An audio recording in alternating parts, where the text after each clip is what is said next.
Gnosticism.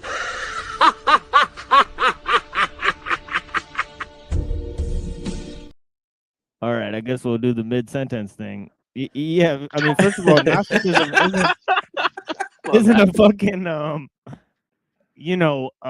specific heresy that's mentioned in Irenaeus. It's a aspect of heretical teachings, and there's many different Gnostic heresies.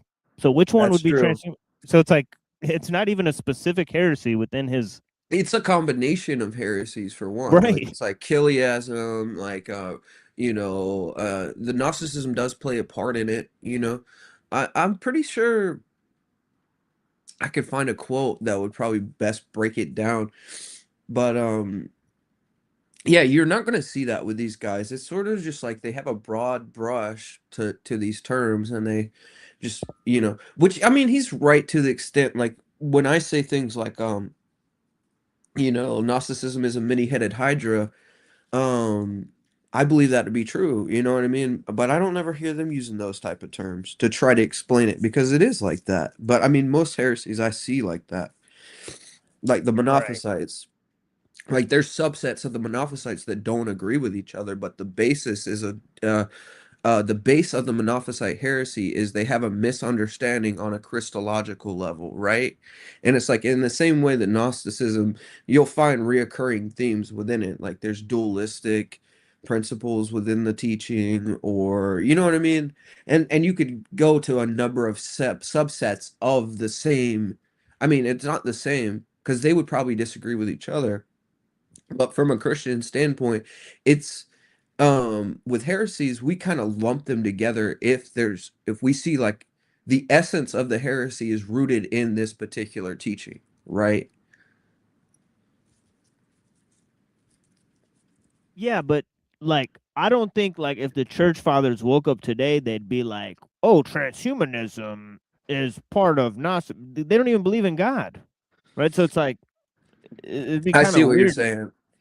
Like I see what you're they'd saying. be much more nuanced in like looking at science and then looking at Gnosticism. You know what I mean? And I'm pretty sure the ones that are alive today do that, right? So it's like, Well, if you read Saint John of Damascus on heresies. I believe I have the text somewhere, but he has like 100 different heresies listed, and he does compartmentalize them. He separates them. He doesn't just lump all the Gnostics under one umbrella. right? He breaks down like Valentinius, and then this one and that one. And if I'm not mistaken, Irenaeus also does that. He describes each He particular one does. and gives the definition. So I'm wondering Now, you'd if have he to ever have read it. notes to do that, and I mean under a short like I guess a compartmentalized like okay live reading, it's sort of understandable to a certain degree, but I haven't heard what he said, so I don't know. Because I paraphrase at times. I know you do too. You know what I mean? It depends on the subject. Like you could get away with a paraphrasing of a subject if you're close to it. But I agree though. We probably should be more diligent with our terms. No, but I mean here, like he's saying that the specific heresy of transhumanism is Gnosticism, and this is clearly explained in Irenaeus as it's a specific heresy that's mentioned by Irenaeus. I'm like, but there's Look, I different got forms something of it. here. I got something over here I could probably bring up. So, heresies. Because Let's he's got see. the Sethians, he's got the Valentinians, you got all these different, you got the you got all these different groups, right? That he I have mentioned, a right? You got the Montanists, section in my right? archive dedicated to heresies. There's like over 100 heresies that it mentions, Right, exactly, right? and So it's been pretty helpful over time. But yeah, St. John of Damascus, about 100 heresies in brief. Where do they come from? What did they originate from? Um, there are four mothers and prototypes of all heresies, namely barbarism, Scythianism, Hellenism, Judaism. From all other heresies originated. He says, barbarism, a heresy which itself continued from the days of Adam to the 10th generation, to the time of Noah. And it's called barbarism because the people of that time had no leader or single agreement, but whatever each one established for himself in preference to his own will, that became a law for him. Scythianism, from the days of Noah and the subsequent time until the building of the Tower of Babel, and after the tower for a few years, that is, until Phallic and Ragug, who, having turned away from the country of Europe, settled in Scythian region and joined the local tribes from the time of Terah, from whom the Thracians originated, and later. I mean, he goes down the list. He's got the Pythagoreans and the Peripatetics. He says Pythagoras taught about the monad, and Providence taught to prevent making sacrifice to supposed gods, not to eat animate beings, to abstain from wine. He introduced a division saying that on the moon and above it everything is immoral, and above it everything is mortal. He allowed the transmigration of souls from one body to another, even into the body of animals and wild beasts, and at the same time he taught to practice silence for 5 years, finally called himself God.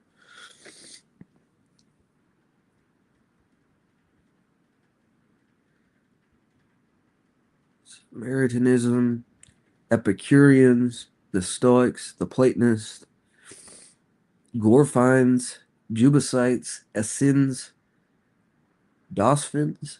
I don't know. This is crazy.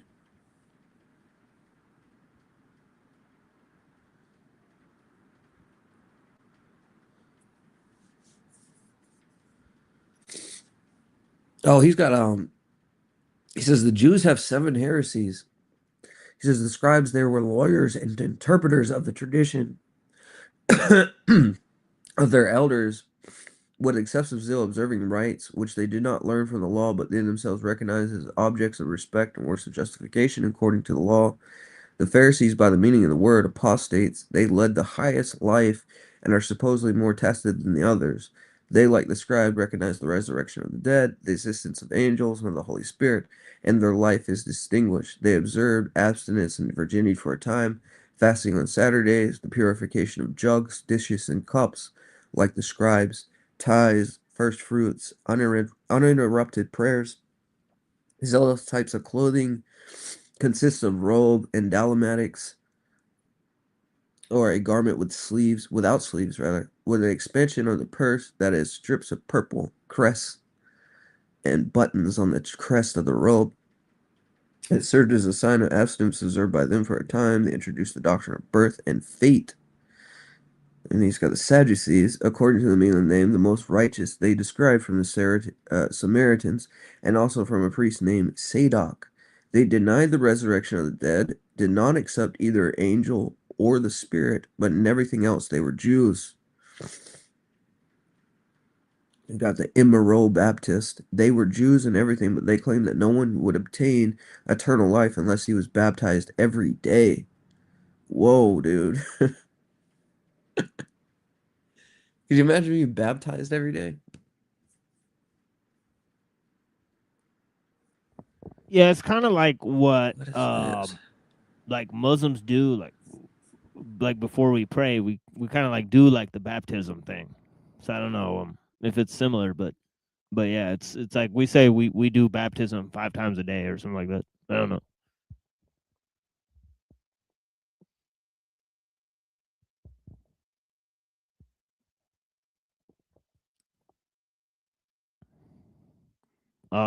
But this is what he says. You know, um, How many of them automatically know the history? Like, how many of them who've even read through even a little bit of Saint Irenaeus against heresies? None, almost none.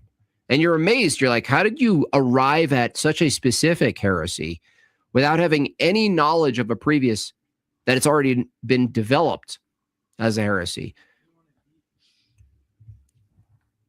Now, from my perspective, that points to the timeless truth of Christianity, that the fact that it's almost a blessing. This is my white pill moment. It's almost a blessing that heresies keep showing up in the way they do. Without any reference to church history. They still... So I'm curious to know what specific heresy he's talking about from Irenaeus. And since he read it, he's claiming he read it and everything. And he's just like, because it relates to transhumanism. So I'm trying to figure out which I specific wonder what he means heresy. by that statement. Like, it's a blessing that heresies keep showing up. What's that? I think he's trying to No, say in the that, sense that, the devil can't recreate anything new. So, I mean, I he's guess, just recycling the same old ones or something. well, he said that any rejection of the Christian dogma I think is that's what he basically means. heresy. And he said it's the same heresy. I'm like, I'm kind of like getting confused by that. It's like, what do you mean every rejection of Christianity is the same exact heresy? Right? That doesn't make any sense. Like, and wouldn't like non-Christians be aware of some Christian teachings, like through the circumcision of the heart or whatever? You know what I'm saying, right? Is like what I'm trying to like. I don't know. Maybe I'm wrong, but so like, I'm pretty sure there's a thing where like non-Christians know that some aspect of the truth or something like that, or you know. But yeah, so that's the specific statement here. But yeah, let me go back to the beginning now, because that happens 33 minutes in is when he says that. So that's pretty weird. But all right, let's go back to the beginning of the show and see what he says. Appreciate that. You That's perfect. Be Hungarian. and sending that to us. That was awesome. Really appreciate that.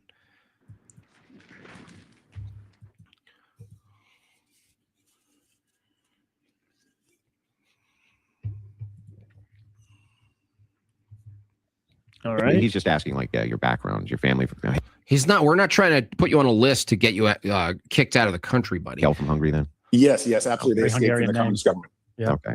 Yeah, so Mr. Isfin, At least I got some moon curry. I Wait, appreciate hold on. Let me go back to the beginning. I don't know what's going on here. Transhumanism is a really interesting topic. I think it's going to be a more popular topic as it becomes a little more real for us, insofar as what these people are willing to do to transform themselves out of humanity. So I want to see some of it. That's right, because the thing is like they keep trying to argue during the debate with this dude that Well, it's not gonna wasn't happen. that the whole purpose of I don't know what happened in 2020, and like I think there's a guy named Henry McCall. He wrote a book. I think it's called like the Illuminati Volume 4 or something. It's weird, but in the book he says the whole purpose of those shots or whatever, of liquor, we'll just say that, was to hook everybody up to like a control grid. I don't know. Who knows, dude?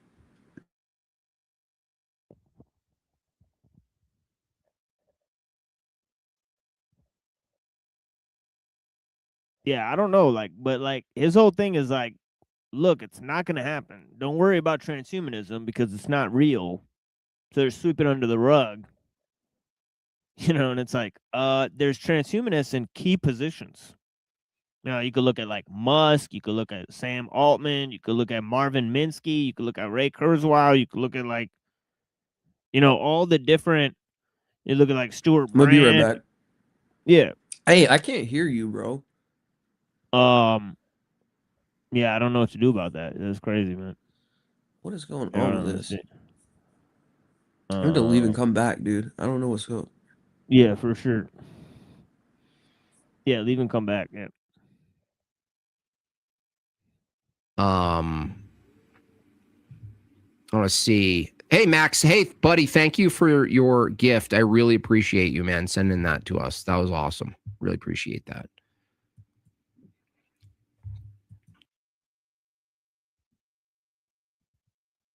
Yeah, I don't even know if he'll be able to be let back in because NeuroJack like left. So now I'm just here by myself. Okay, there you are. Like, all right. Like, all right. Yeah, I don't know if he's coming back.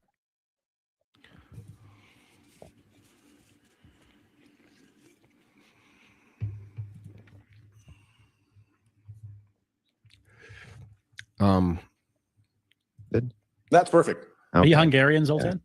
I have a Hungarian passport, but I was born in the United States. Right. Gotcha. Well, I mean, he's just asking like your background, your family, He's not. We're not trying to put you on a list to get you kicked out of the country, buddy. hail from Hungary then. Yes, absolutely. They Very escaped from Hungarian the name. communist government. Yeah. Okay. Yeah. So, Mr. Right. Who's we? You guys act like every time the government and that's basically run by Zionist pedo, right? I mean, it's just like every time they do something, we did it. It's like I don't get the like where's the we here? Bro, I could not hear anybody. What was going on? This shit happening again, or can you hear me now? No. Or? I can hear you now. I don't know. Alright, I could not hear you before, dude. I'm sorry. That's why I run in my mouth probably and just going off. No, it's cool. It's been At least I got some moon curry. I appreciate you coming on. All Taking right, so we're back to the moon curry thing. time today. I don't get to talk to many transhumanists or debate with them, so I appreciate it. Campy says for $10, thank you. When Bart Sibrel shows Buzz video of them faking how far from Earth they are, and Buzz literally says, "We're just passengers." Talk to the administrator of NASA, and it's to me, it's so obvious. Maybe that because of how obvious it is, people just don't even look at it. They're like, "Well, it's." Plus, there's a social app. Yeah, I think. What? Well, I mean, Jim Bob is Okay, now almost- that he's left, I can't hear you. Oh, weird, man. So I don't know why that is. Yeah, that is really weird. I wonder like why that's happening for real. Yeah. Can you hear me? Can you hear me? All right. Damn. Aspect. I mean, look at what happened in the chat, Camp Crystal. This happened with COVID. This happens with all sorts of things. It happened with 9/11. When you watch two buildings standing there for 45 minutes. Yeah, but I was gonna say I think that Jim Bob's sort of science denial, in terms of just the common narrative. I mean, on 9/11 and also on this whole question of the moon landing and all that stuff, right? I mean, I got to give it to him on that. I think he's mostly right about that stuff, right? We should question the narrative. We should question the common narrative there, right? So I do believe that he's correct about that. So I'm not willing to just say like, oh yeah, we're here to like shame people's personalities or their, viewpoints. That's not why I'm here. I'm here to critique what I think are dangerous ideas, and then people obviously promoting this guy who's running a campaign, right? And he's tweeting out that, oh, Andrew Wilson is this great famed Christian debater, he wrote in his tweet, right?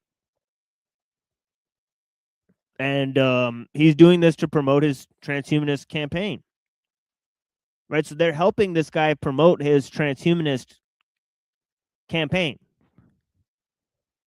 Right. That's why he's here. That's why he's wearing a suit and dressed like that and saying he's running for office 7 or 8 times. Okay. And also, it's interesting that Wilson sent Rob Noer to a Republican convention to go and argue about stuff. I wonder if they go there to promote transhumanism too.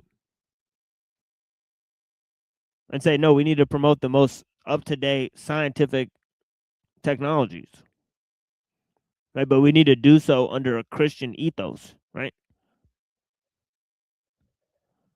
With full tension, and the tension disappears with no obvious reason other than bombs.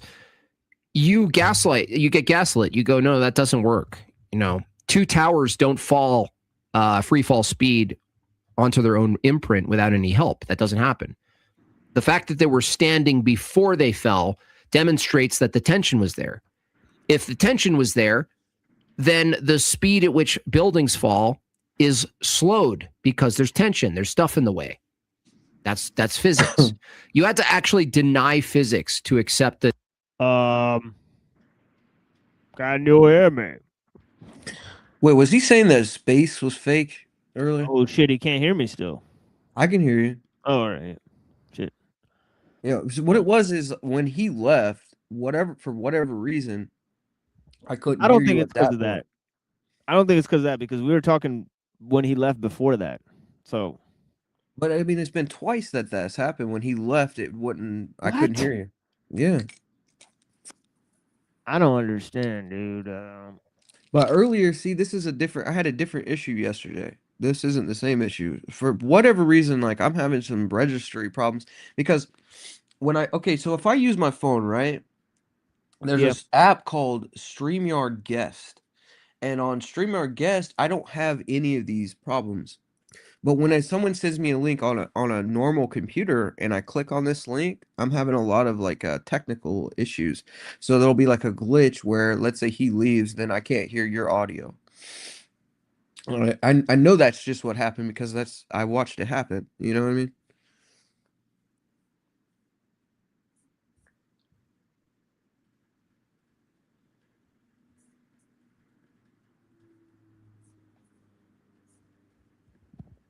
Yeah, I'm like super like dumb when it comes to that stuff, so I have no idea. Yeah, I think it was just a that probably shouldn't normally happen. It's just like a Yeah, somebody said last time that your input and your output shit might be fucked up. So next time that happens, maybe check the settings and see if they switched out your settings or some shit. I mean, okay, yeah. Well, I'm looking at audio right now. because you want your mic to be your Right, input MacBook and the speaker Pro. to be your output, or whatever. Right? So, Mhm. so yeah, so Yeah, it's good right now. We're good. I might have to switch that if that happens again. It might be just be on my end. yeah, or some shit. Yeah, so Yeah, yeah. yeah, we'll figure it out. And I think the devices adjust to the shit too. Like it'll figure out which apps you use often and then adjust the settings and shit. And so I feel like the computers are like smarter now, or I don't know. I could just be speculating, but I notice like it'll sometimes automatically do shit I want it to do, even though I don't tell it to do some shit. I'm like, Yeah, I'm probably gonna have a few issues this week at least before I like solve all the, yeah, little technical things. I'll be right back though. I'm here though. yeah, for sure. All right. The narrative of 9/11. That's what 9/11 accomplished. It got nearly 80, maybe 80+% of the United States and the world to deny physics itself. Physics. And we're all surprised how many years later that people think men could have babies. Why? Okay, so I said he's denying science or whatever, and then he said that people who deny that 9/11 wasn't rigged are denying physics. Wouldn't they just be denying that the government tells the truth? I mean, it's a lot more simpler than that. Like we don't have to like assume like they're changing their fucking worldview every time they make a statement about politics, like or about a false flag event. Like, who's making a statement about physics when they make a statement about a false flag event?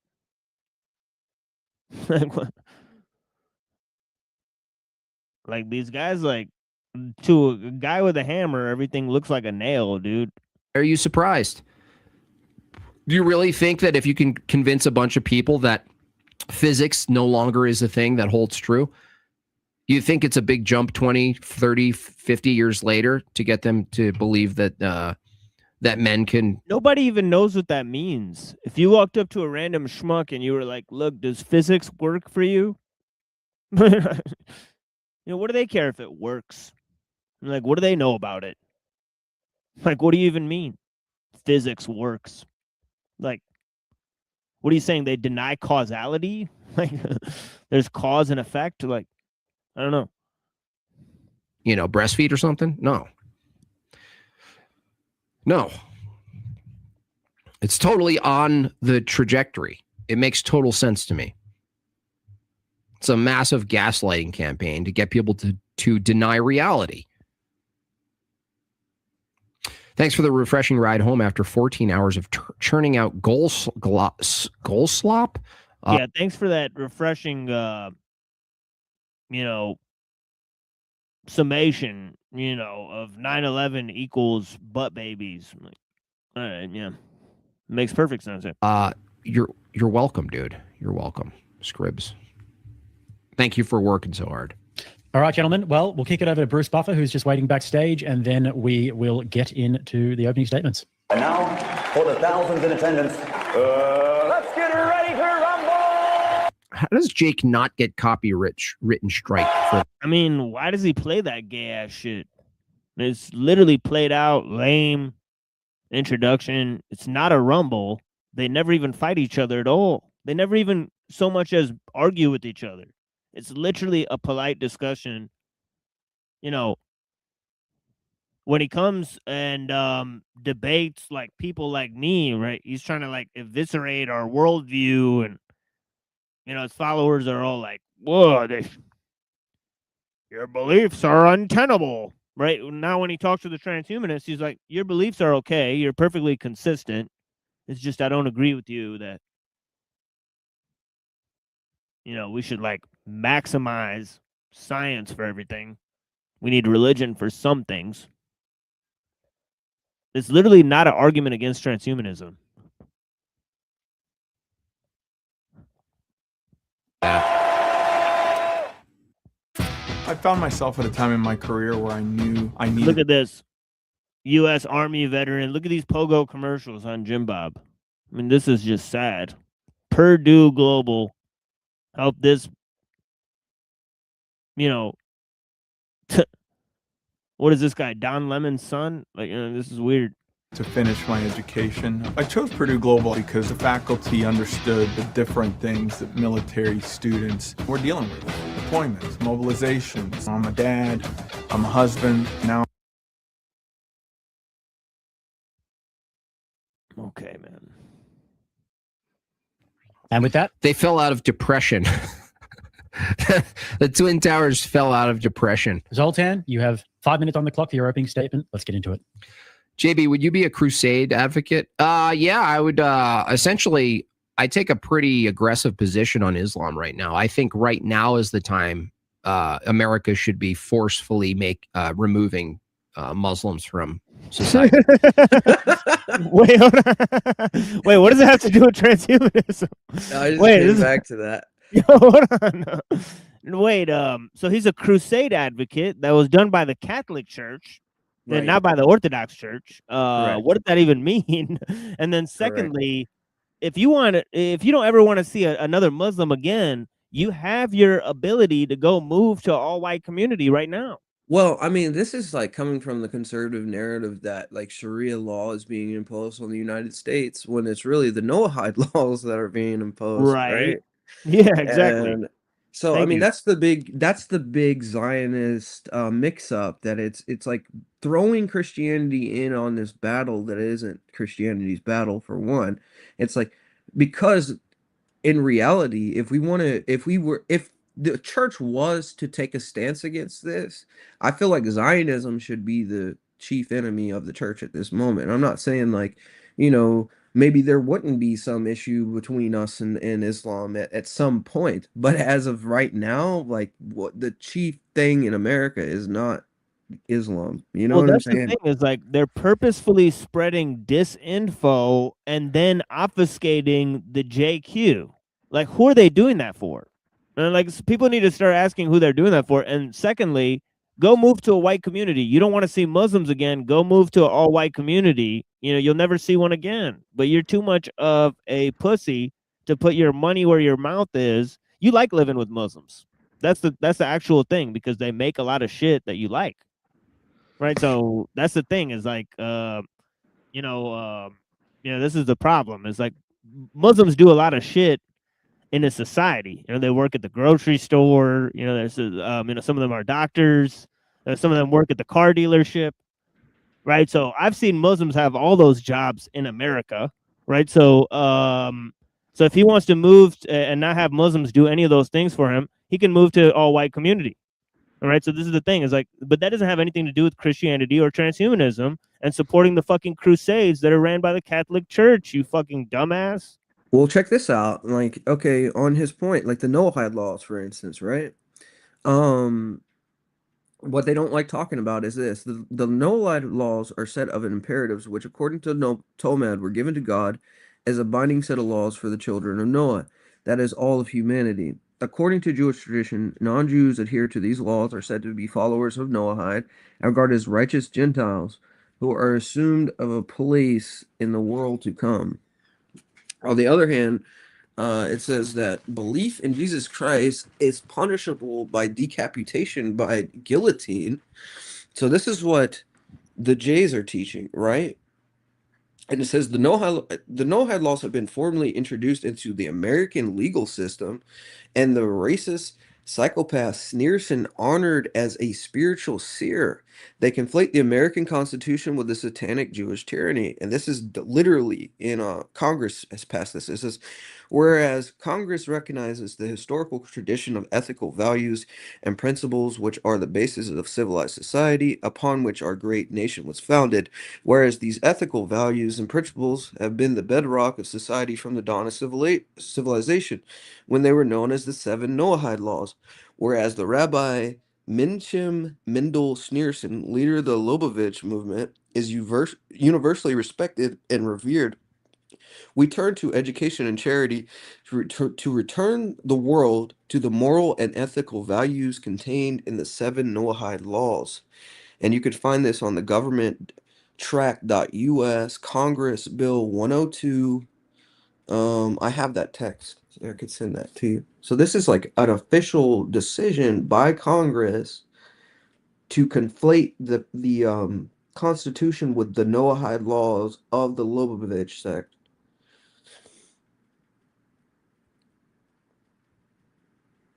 And my question is, why is it that we have someone like Jim Bob who's not covering this issue? Right. Crying about Sharia law coming to Dearborn when there is no such thing. We live It's right not here. actually happening. It's not actually happening. It's the Jewish propaganda that they're pushing. So it's kind of funny.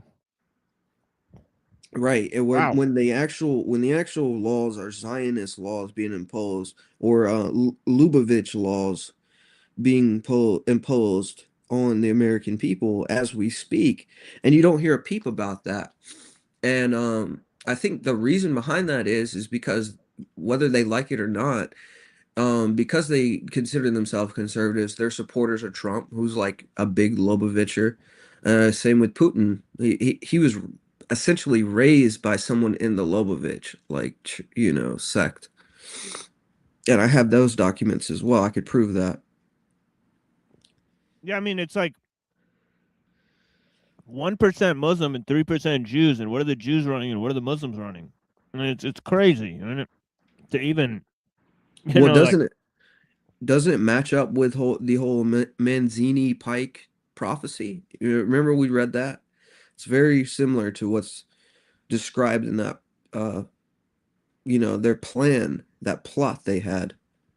right? Somebody believes it because they're like, no, we should support the Catholic Church crusades as Orthodox, even though we don't support any of their theology or their other decisions. And if you recall, within that, it's like they want to pit the Zionists versus, Islam.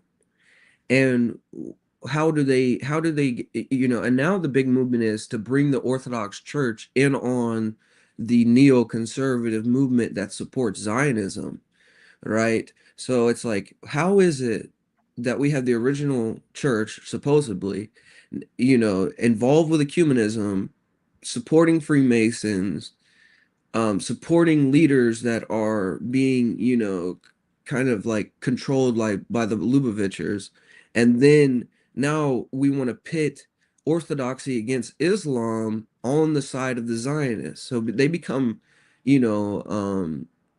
have a shared enemy in this. This is how they're framing it.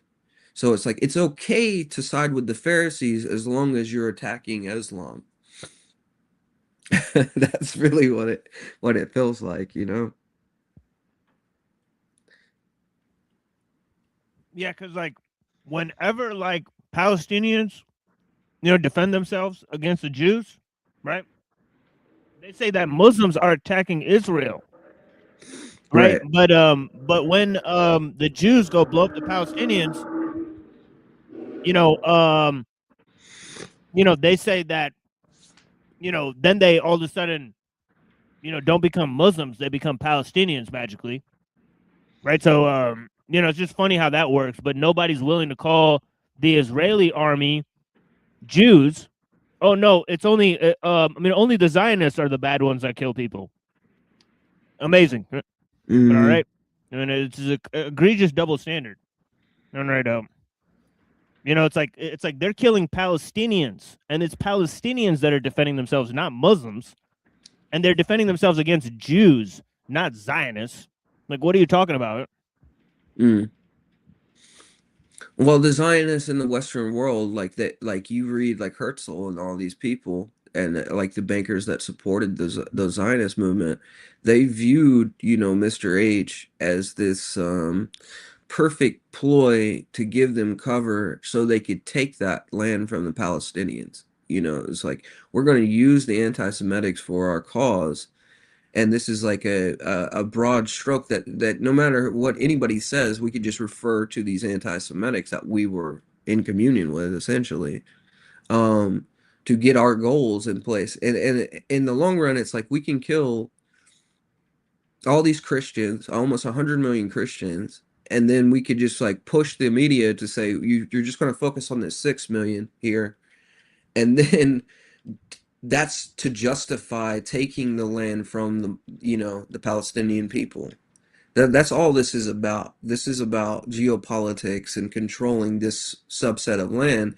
And if you notice, it's like there's all this talk about concentration camps. Gaza has become a concentration camp. Like no one really talks about that. There's thousands of deaths happening there. And then when it is talked about, it's sort of it's like, well, we're doing the dirty work for you. That's what the Zionists want to sell to the American people. It's like we're doing the dirty work for you. What do you want these terrorists taking you over? Um, and then we get back to what he's talking about with 9/11 or something like this. It's like, okay, so you're buying the propaganda, and I'm not saying that there wasn't maybe some truth in the like goading these particular people into doing something. I don't know the ins and outs of it, but it definitely seems Mossad was involved. And are we going to ignore the involvement of the Mossad?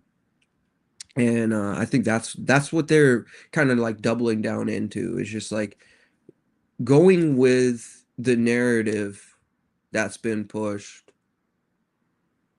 for a political purpose, and it's like we've decided the enemy's going to be Muslims, and we're not going to talk about the JQ.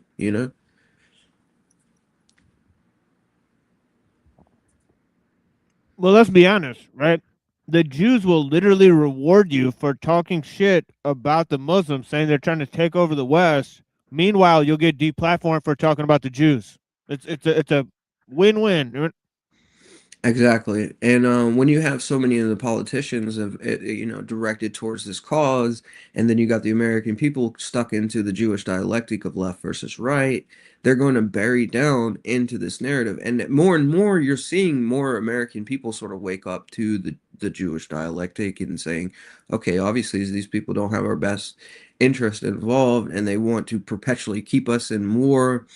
And that seems to like, uh, you know, I I kind of take William Cooper's stance on it. It's like they want to level everything out to where everybody's on the same level, so they can set up that one world system where the Jews are head of the whole thing, and the Gentile world is just worshiping their Jewish masters, right?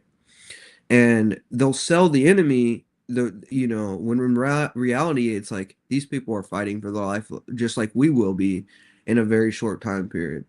And the only reason we're not is because they've decided to basically like to keep themselves in the good graces of the world community's eyes, they have to be respected by the American people. Like we're like, I don't know, like there's something about that. I don't know. It's some deep stuff.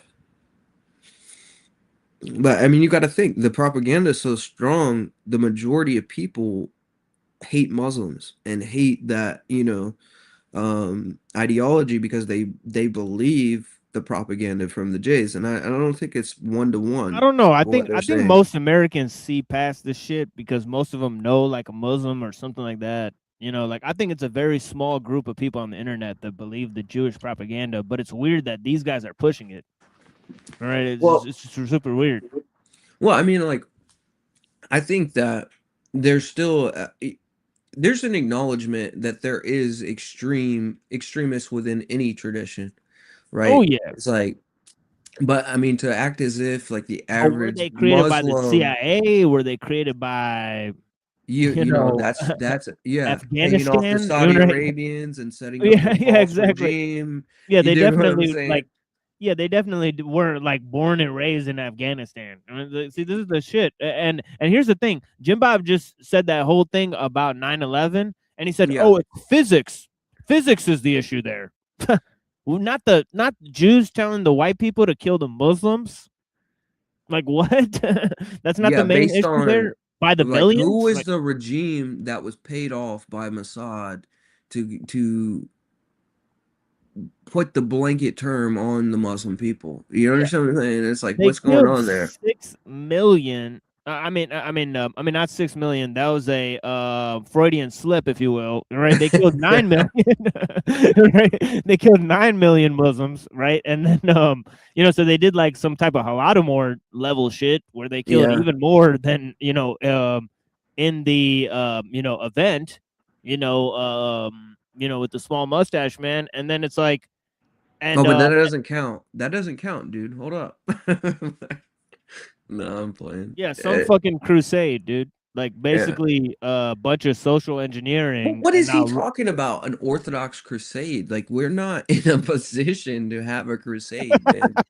Like what are you talking about? Like, I mean, I don't understand it really. Like, what are you gonna? What are your leader? Are your ecumenist leaders who are like, essentially Freemasons going to lead the crusade?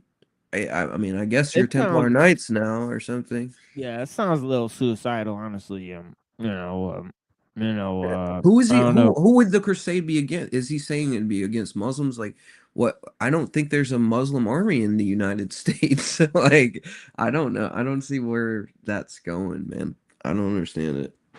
I guess just like deport the Muslims and work it out like with the Jews and the Mexicans and you figure out like what's the next step. I guess, but it's like I don't know. I don't know Well, what that's gonna change. it seems that the vagueness is the whole point of a lot of this. And again, it's like it's funny because like again, like I think Jim's smarter than he pretends to be. He pretends to be like retarded, but he's really not. He's Yeah, that's like dumb conservative like talking point right there. That's like, yeah, it's the Muslim dude. You know what I'm saying? Like some backwoods guy like who's furious well, and I I think don't that's know. why I think that's why he likes doing this because like he can just pretend to be dumb and it takes a lot of pressure off of him. Like Machine Saw when he was like many years ago when he was with Owen Benjamin, like he was a lot more sophisticated, a lot more like dangerous looking of a person. But now you see him and he's like, "Oh, this is retarded." Like, let's go on a thing or something. I don't know, drunk, so whatever. But I mean, Henry McCall kind of brings up in his book that there's going to be but this is seriously what we're watching here, and it might be honest, like he might honestly be falling into this propaganda. We're watching Jewish propaganda play out in real time, and the talking heads are picking it up whether they like it or not. And there's a particular spirit that's associated with this. So the same spirit that has got Protestants, hoping for a chiliastic, outcome where they have their Messiah set themselves up in the temple, you're having Orthodox think that, their chief mission is to set up a crusade against Islam, which this is like neoconservative talking points. This isn't an Orthodox take. And like Machine brought up. It was the Catholics who did the Crusades. So what are we talking about, dude? Are you a Roman Catholic? Has he fallen into the ecumenist dialectic where it's like Roman Catholics and Orthodox are now in communion? So now that you can do you see what I'm saying? Like, are they denying that they're ecumenists and in the same breath affirming that they're ecumenists by the actions they seem to be perpetuating?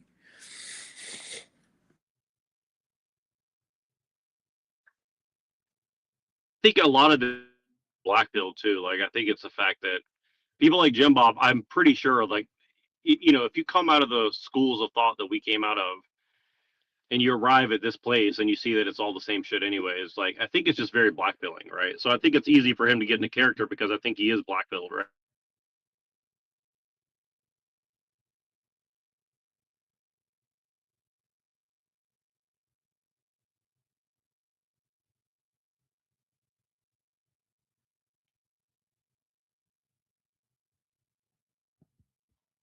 Yeah, I mean, this is really unconnected. This is the last time he actually says this. You know, he now proceeds to focus on the transhumanist debate, but it's kind of weird how he just threw that in there. He's like, "Well, I'll support a crusade against Muslims, and yeah, we need to get them out of the country." Great. Well, I gave a little bit of my opening statement. Essentially, I take a pretty aggressive position on Islam right now. I think the Twin Towers fell out of depression. Zoltan, you have 5 minutes on the clock for your opening statement. Let's get into it. JB, would you be a crusade advocate? Yeah, I would. Essentially, I take a pretty aggressive position on Islam right now. I think right now is the time America should be forcefully removing Muslims from society. Great. Well, I gave a little bit of my opening statement earlier. Listen, transhumanism is a social movement of many millions of people around the world that want to use science and technology to radically modify the human body. Okay, can you guys hear me okay? That's hilarious. That's fucking hilarious. I can't hear you guys. Maybe I need to reset my thing. Hold on one second. I mean, we can hear you. Like, I just don't know what you said because I was playing the video. Oh, what was Neuro just saying? I have no idea. Yo, Hello. I was over you guys. I apologize. I couldn't hear you guys. Can you hear me now? Oh shit.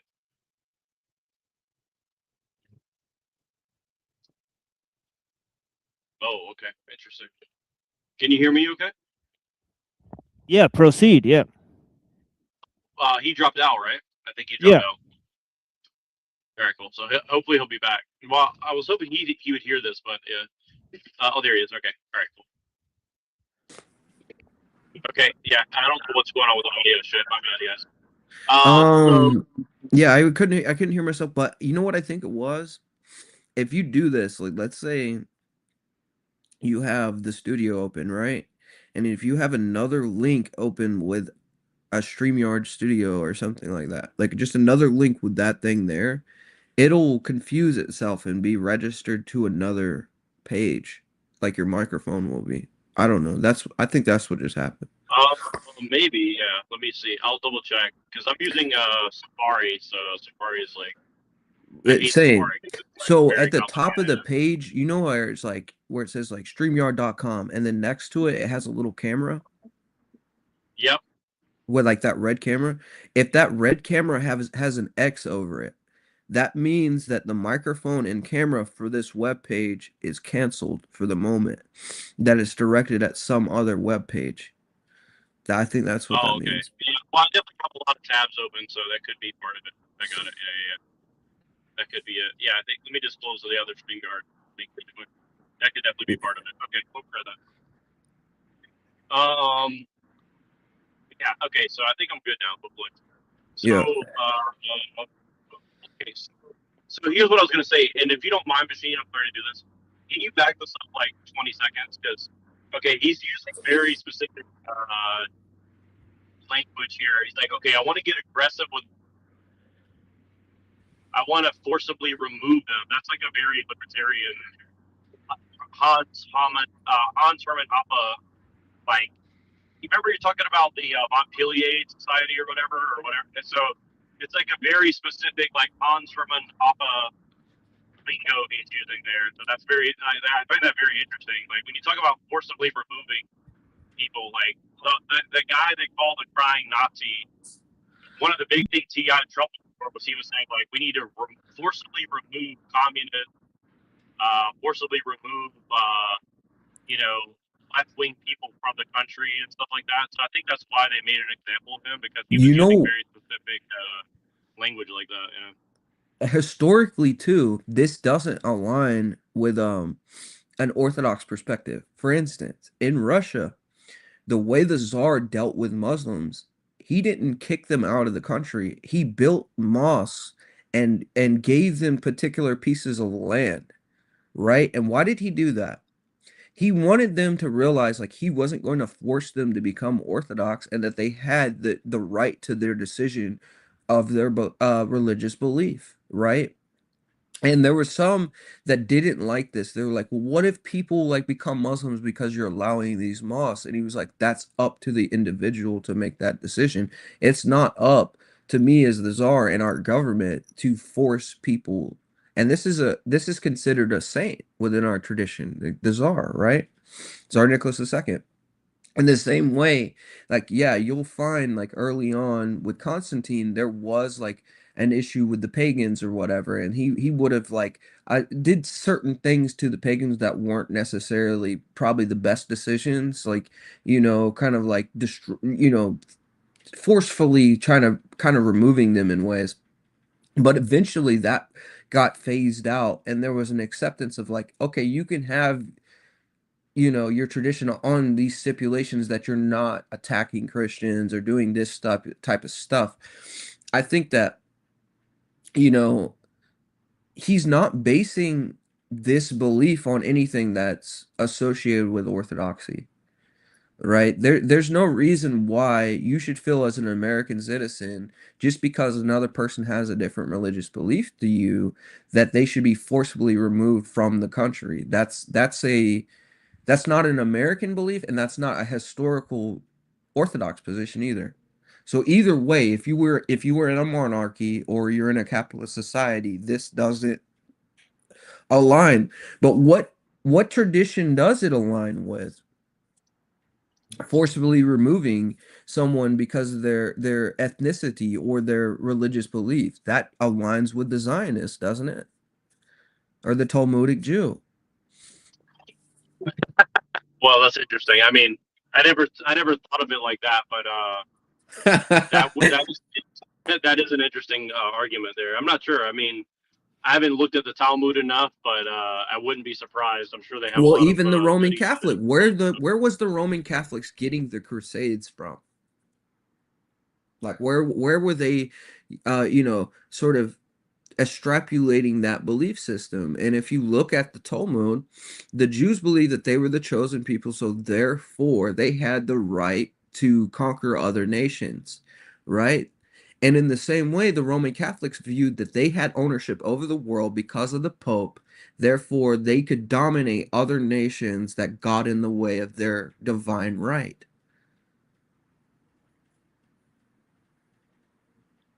It's a Talmudic belief, and it's like this is where Christianity and Judaism assimilate, and that's why you have a book from like Michael Hoffman talking about the occult renaissance of the Church of Rome. I would say it went back further. I think that Judaism had been influencing the Roman Catholics far earlier than a person like Hoffman's willing to admit. And I believe it's the Kabbalistic tradition that's assimilating with Christianity that's causing this like chosenness and ethnophilic type belief system to arise. And this is also assimilation between like white nationalism and orthodoxy combining. And this is an issue like I've seen a lot lately. And libertarian anarchist belief as well. Like this is basically like ANCAP. Like this is like anarcho-capitalism, like white nationalism, Christian nationalism, and Christian Zionism all combined Right. into like one thing, but it keeps the mask of traditional orthodoxy on in order to be like a Trojan horse to pass it off to the American people. What in reality, what are they really doing? They want, you know, though they would gladly have Putin take over America and be the leader, right? Like, don't get it twisted. Like, these are communists that are masking themselves as Orthodox Christians. Because I've seen it time and time again where they're saying Putin is based, Russia is way better off. There is no more Soviet Union. Right. Yeah. I've heard them say that too. Honestly, and that means they're treasonous at the very least, right? Absolutely. It's like they're way more treasonous than a lot of Muslims. No, right. Yeah, where do you see Muslims sort of like, all right, let's set up, Iran over America, like the Iranian president over America. You know what I mean? You're not saying, or whatever, like, let's take this prime minister and put him over here. And we'd be happy with that. Like, I don't see that actually being discussed amongst the Muslim community. And maybe there is some people that say that, but I don't see it. What I do see is these Orthodox Christians, Putin, and even they'll admit, they're like saying Putin is controlling Trump, or the Luboviches are controlling Trump and Putin. There's something going on here, and they're in full agreement with it. Yeah, I mean, if you knew how liberal the guys were who started like a country like Pakistan, a country where I was born, it's just sickening. Right? Like Dr. Allama Iqbal literally said that the parliamentary system is a total replacement for Sharia law. So it's like these guys are talking this stuff. Oh, like, so he's like a modernist Muslim. Way modern. Like right. I would consider that, as you say, heretical. Like, what do you mean the government shouldn't be governed by religion? Like, so what kind who's of shit is paying that? him off? Is he like in the pocket of the Mossad? Is he like getting APAC money, or you know what I'm saying? Are the Russians got to him? Is there blackmail going on, or is this just like a natural progression when you're assimilating Western ideologies, which came from the Jews, into your Muslim culture? And I would say that's probably it's all that, Right. This is a monster that we're all facing, and whether we like it or not, like we're all, and as a Christian, I can't say like I want to go into communion with with Islam or something like that. But as an American, I could say like, as an American citizen, I don't want to see Muslim people attacked for the basis on the fact that they're Muslims, and that's a historically orthodox position to take. And that's something that I don't like about these guys, is like they're not willing to go to those texts or those situations historically and promote an actual, not only an American perspective or an Orthodox perspective. And I'd like to push them on that. Like, this is why they block us, though. Do you get what I'm saying? Yeah, and I mean, honestly, conversely, any Muslim who says we have to force convert people in the West, when it clearly says in Surah Baqarah that in religion there is no compulsion, right? And you can't force people to become a certain religion because that means they don't really believe that shit, right? So it's just kind of funny that, so any Muslims that are going around antagonizing Western people to go and like say we need to take over the West or forcibly convert everybody, I don't think they're understanding that Islam protected a lot of churches and even a lot of synagogues, or like throughout history, right? So exactly, we've talked about that, about like St. Anne's, and the reason we have today a Bible is because St. Anne's, an original copy of the canonized scriptures, was kept in St. Anne's Monastery at the bottom of Mount Sinai. And the Muslims had took this monastery over. They could have easily destroyed all the icons in that church and destroyed that manuscript. They didn't. And the fact that they didn't, it actually is the reason we have the oldest icon of Christ and the oldest piece of scripture. So like there's been relations with Christianity that sort of just get swept to the side and don't like not spoken on, that there's been throughout history mutual respect for each other's traditions, to the extent that then we're not going to impose and destroy your things, or like, you know what I'm saying? Like there's something there Right. that should be respected, and we're not seeing that with these type of guys. Like, and I don't know why that is. Is it propaganda and hate that's being bred from the media, or what? Yeah, and like, like, I mean, don't get it twisted. It's not like all peace all the time either. There's plenty of like fake jihad against Christians where motherfuckers were trying to just do it to raise money and shit. Right? So they've like created an army and shit, for mercenaries and shit, and it was just some low down dirty shit. And there's a lot of times in history where shit like that happened on a lot of different sides, but Yeah. it just goes to like But you take the Templars, for instance.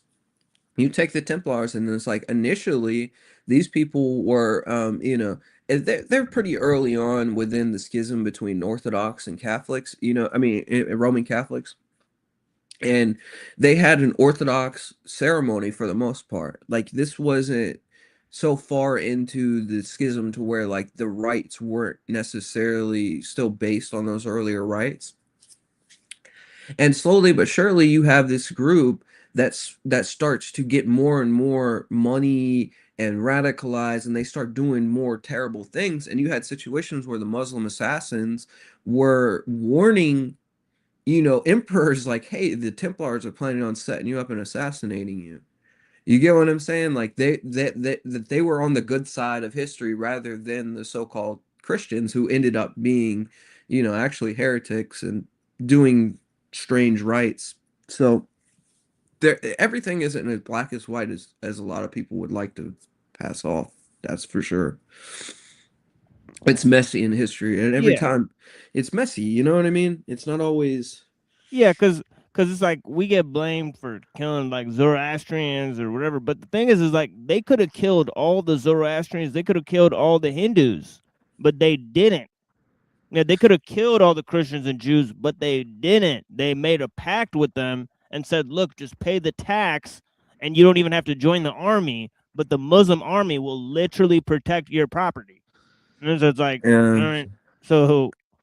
I mean, so it's like if you read history, it's a lot more different. It's like even during the time of the Crusades. Well, So it's like, I'm thinking about the Turks right now. This is something the surgeonists always bring up. They're like, well, look at like Christians under the Turkish yoke, like the Greeks.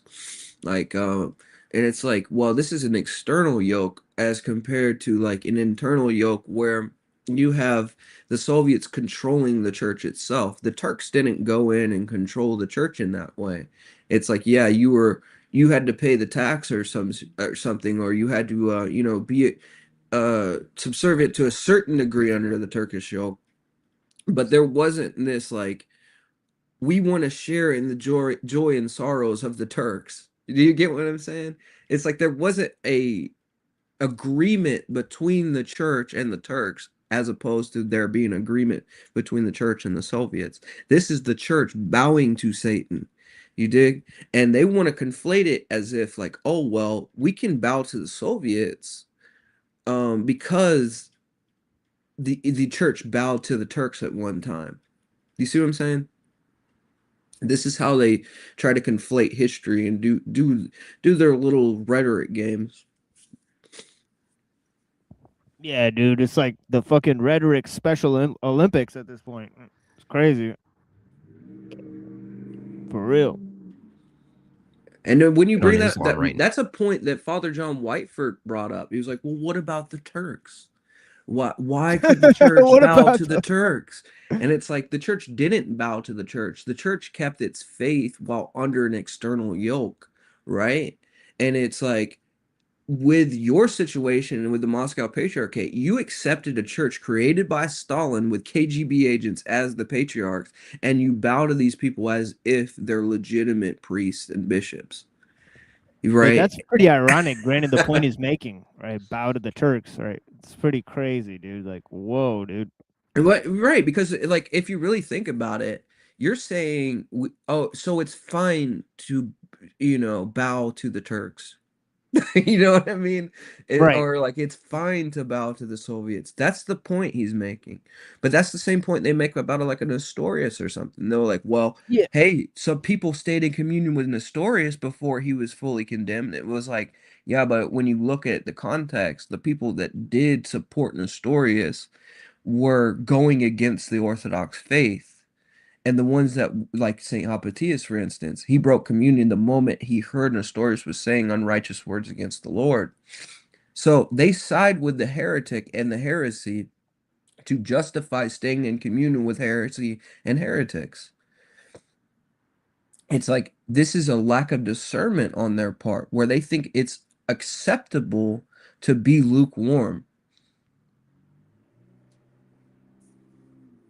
Well, I would say that it's also, I think, and this is not giving them an out, but I think that there's a lot of political deception in a lot of this. Meaning, like, I think there's a much higher level political game, and this is kind of like running interference for whatever that game is. I would say, Yeah, absolutely. Well, the ecumenists have this game going on, right? Where the ecumenists want to make money off of political deals with Roman Catholics and Protestants and the politicians that are supporting those Roman Catholics and Protestants within the World Council of Churches. And the World Council of Churches is set up by Freemasonry. How many politicians are involved with Freemasonry? So if you, as a member of the Orthodox Church, can do deals with the Roman Catholics, the Protestants, and the Masons, then you're opening up a world of business opportunities that you wouldn't have otherwise. So they want these connections while pretending like they're not doing this. And it puts the faithful in a situation where they have to sort of, in order to stay comfortable in their churches and receive the funding, because they're getting the funding from these other organizations, like I can't think of a name of a place right now that sends the money, but they send them millions and millions of dollars to have nice vestments and nice churches and all the material things that they think makes them the church. By doing this, they have no choice but to justify their situation because they're getting all these funds. And it's like, well, the means justify the ends. As long as we're getting all the funds we need to do our services and keep our priests, paid, and our church is nice, and we can pay off our little like platform shows where our talking heads like keep getting more and more people to fund us, then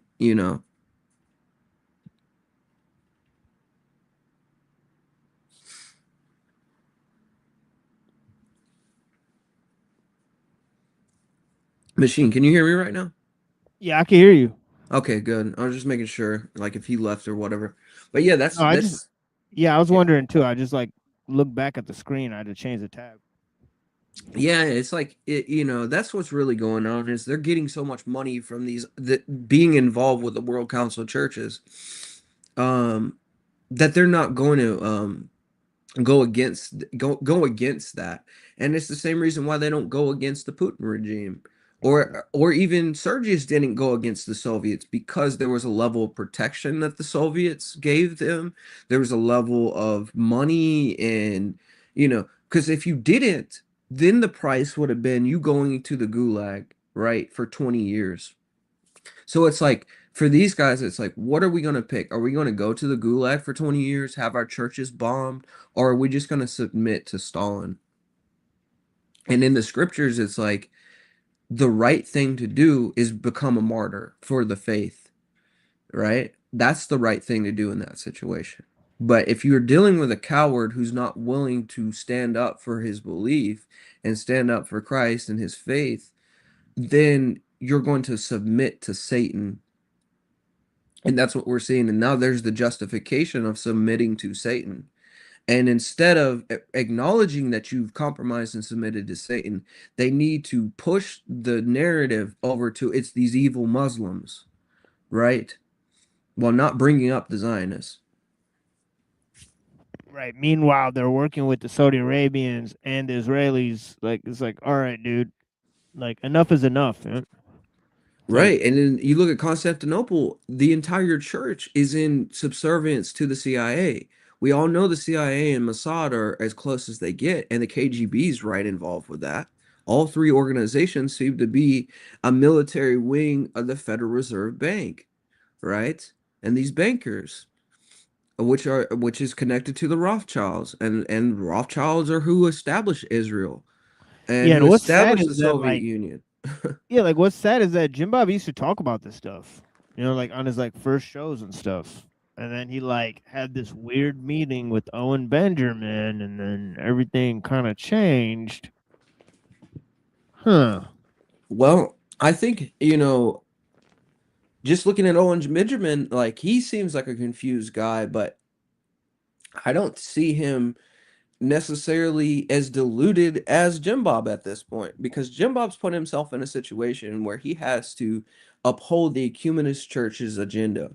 And the ecumenists are going to mask themselves as Orthodox Christians while they're pushing this anti-Christian outlook. Well, that's the thing, is that you're absolutely right, because Jim Bob does not he builds himself as a debater, as an intellectual. He doesn't just say, "Oh, I'm selling jokes and cartoons and stuff." He says, "No, I'm selling ideology and spirituality and all this stuff literally on a stick." All right? Yeah. And Owen Benjamin doesn't claim any of that. He just claims he's a comedian. So it's Right. like, so who's doing less damage there? I mean, it would certainly be much less, or much more plausible deniability to just But claim you see, here's the false piety, the false piety delusion. So it's like, if I join what appears to be the Orthodox Church, then I'm in a position that's better than Owen Benjamin because he curses and says all these things. But at least the guy's being real. You know what I mean? At least that guy's being honest, because you can't even get an honest conversation out of these guys, man. Because all I get is slander and attack and dismissal and a reworking of the narrative that doesn't make sense. Well, I've And seen the then the dude more we married. reveal, tell me this, why is it the more we reveal, they feel like they need to reveal more so-called truth? So you'll have DPH release a video on the Rothschilds.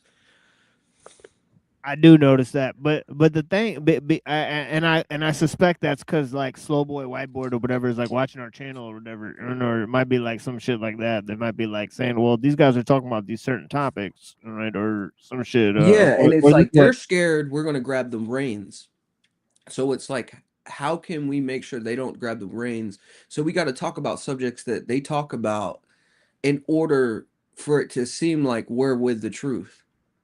You know what I mean? They have to control the truth narrative. Like they're the legitimate talking heads for the truth, right? So other people who are talking about the truth seem like they're not less legitimate in some way. It's something weird like that.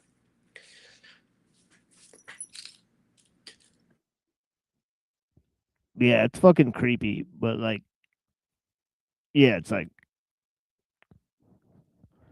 I mean, this whole thing, transhumanism. This is the topic that we talk about. So it's kind of weird, right? It's like, but that's why I've spent so much time focusing on this one, because I don't have time all the time when they're talking about who you should fuck and the dating issues and all this stupid shit about social and political issues and whether you want to ban Muslims. Yeah, I'll skip all of that stuff, right? All those retarded prescriptions for society and politics that they have that aren't going nowhere, and just focus on the main issues. If they're debating, either transhumanism or Zionism, those are issues that are pertinent to our discussions. So I'll Hey, go ahead and man. watch those ones. Listen, man, this is something that needs to be brought up. I just remembered the who funds them. UNESCO funds them. So check this whole thing out. Wait, So who? UNESCO is funding the ecumenist churches. So the church he's Oh involved yeah, in, yeah. They're funding the EP. They're funding That's the nasty work. Antiochians, dude. They're funding these people, man. The same you're telling me that the same institution that created Planned Parenthood is funding the Yes, ecumenist churches. and look, Aldous' brother Julian coined the term transhumanism. Yeah, that's right. In his book in the 1950s, he was the first director of the United Nations, UNESCO, Absolutely. and Fabian Society. Thank you. So we're talking about the people that coined the term transhumanism are funding your churches, homeboy. Damn. What are we doing, bro? Yo, we need like effects. Boom, bombshell, dog. That's a bombshell right there. That's a bomb drop. Yeah, exactly. Yeah, that's crazy. Like, shut the fuck up. They're literally being funded by UNESCO, you fucking shill coward. And it's literally coined the term transhumanism that you're now arguing against. You fucking shill ass coward. Like, what the fuck? Yeah. Like, bona fide. He was the first director of the United Nations, dude, UNESCO, and a part of the Fabian Society. Orwell's 1984, Huxley's Brave New World are soft disclosures for this plan. And we got Aldous Huxley saying this: there will be in the next generation or so a pharmacological method of making people love their servitude and producing dictatorship without tears, so to speak, producing a kind of painless concentration camp for the entire societies, so that people will in fact have their liberties taken away from them, but they will rather enjoy it because they'll be distracted from any desire to rebel by propaganda or brainwashing enhanced by pharmacological methods. And this seems to be the final revolution. Aldous Huxley, leading Fabian socialist, speech at California Medical School in 1961. So that's where they're getting their funding from, and they're fully involved with this whole anti-Christian transhumanist system by supporting the ecumenist hierarchies that they're involved with. They're funneling people into them.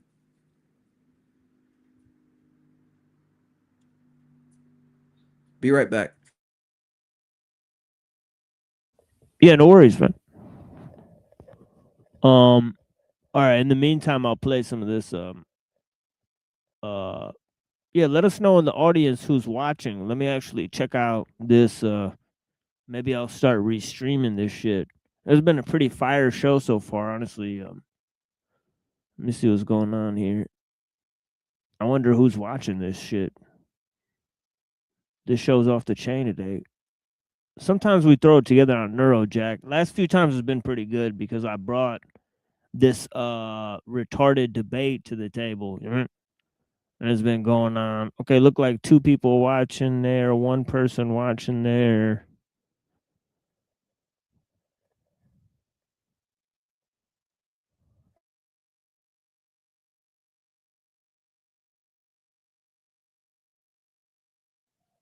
Yeah, so all right, let me see. Wait, where are we at on seditious glands?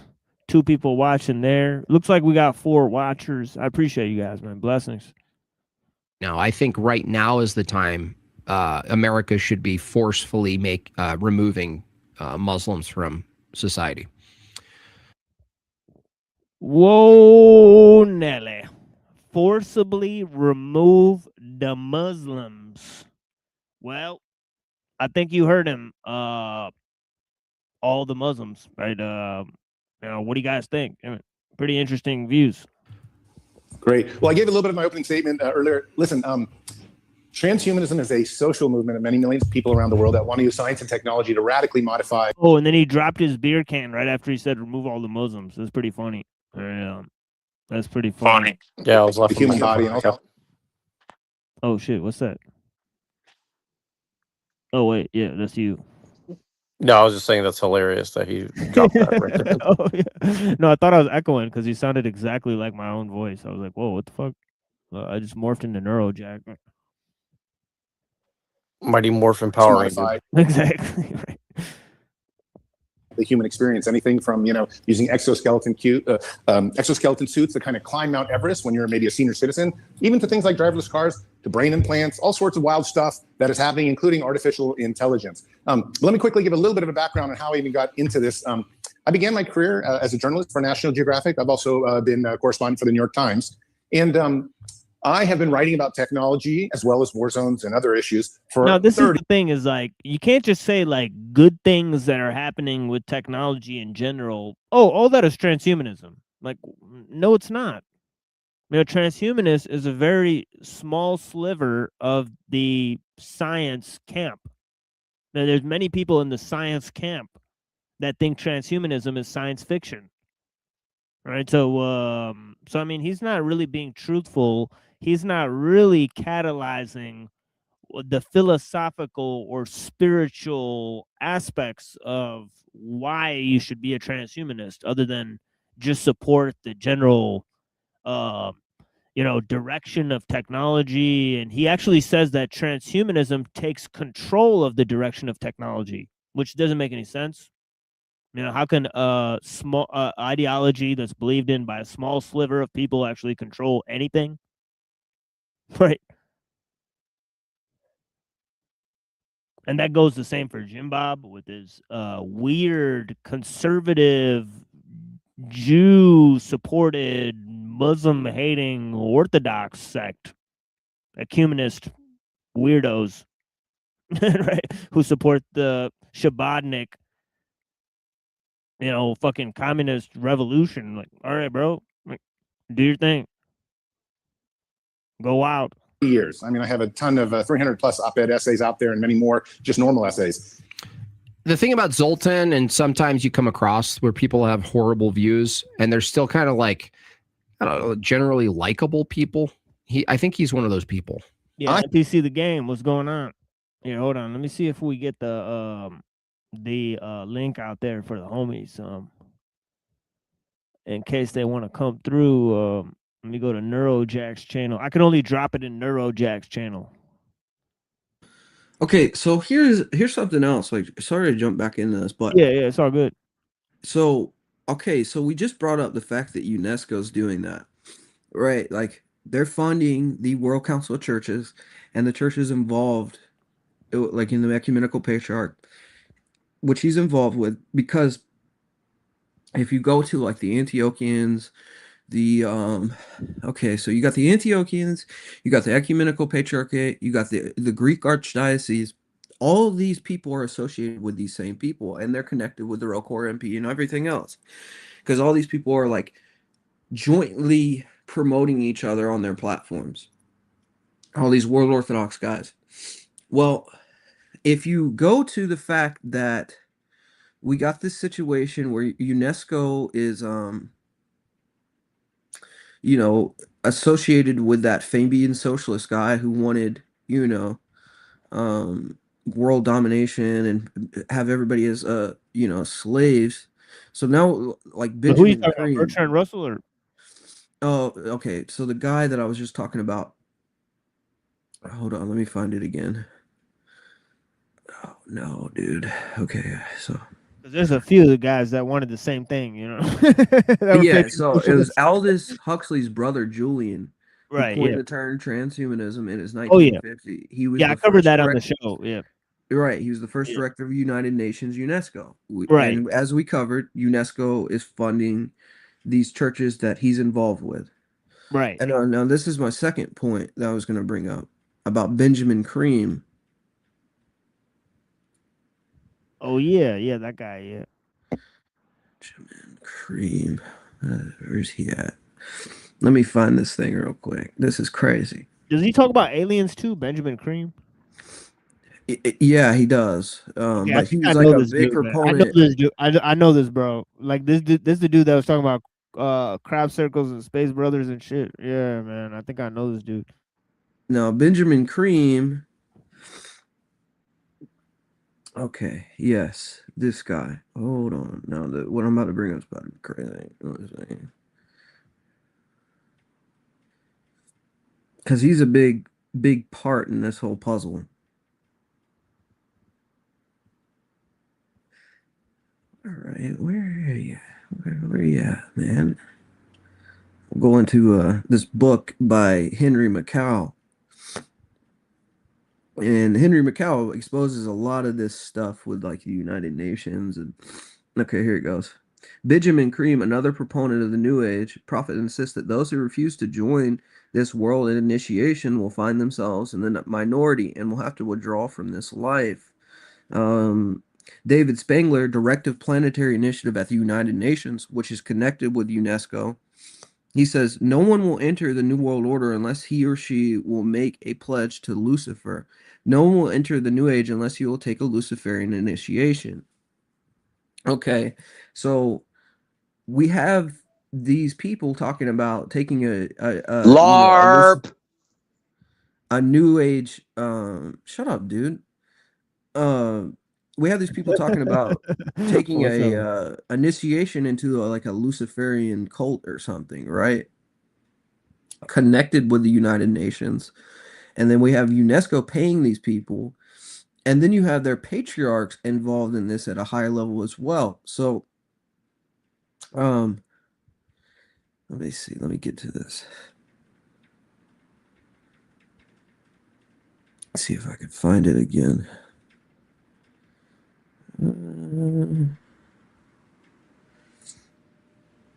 I'll take another swig of beer as you do that. Do you think? Where is it, dude? I'm about to bust these dudes up. If you ever scream LARP at me again, dude, I'll find you and strangle you. LARP. I might like it. Probably would.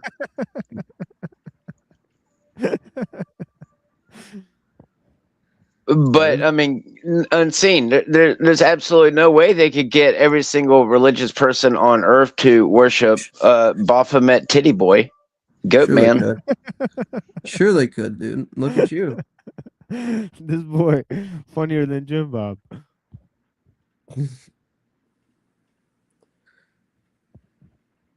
Bound up with Baphomet Titty Boy.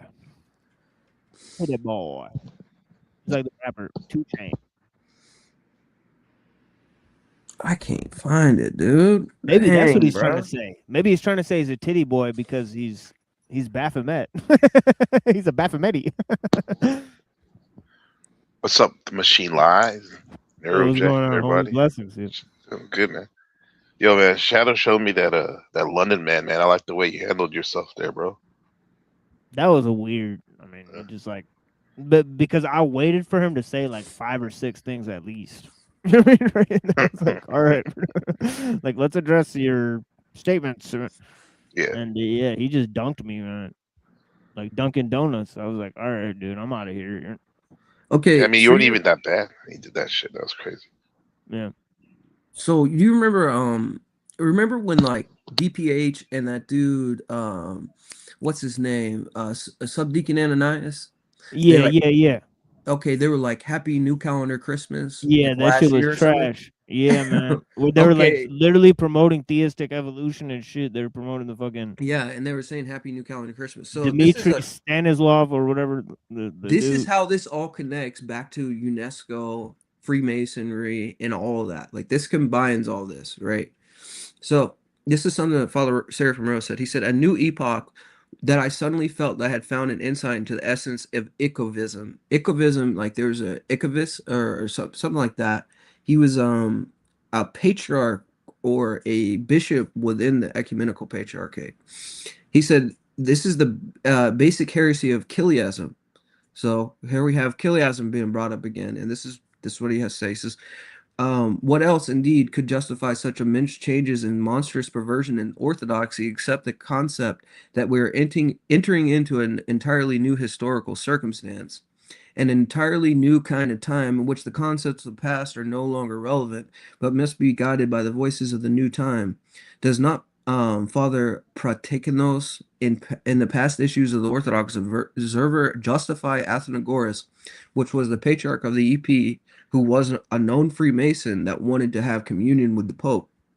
So he says, not as a theologian, not as a traditionalist, but precisely as a prophet, as one whose heresies cannot be condemned because he already lives in the new time. So this is how they justify their patriarch's heresy, that they're prophets of the new age.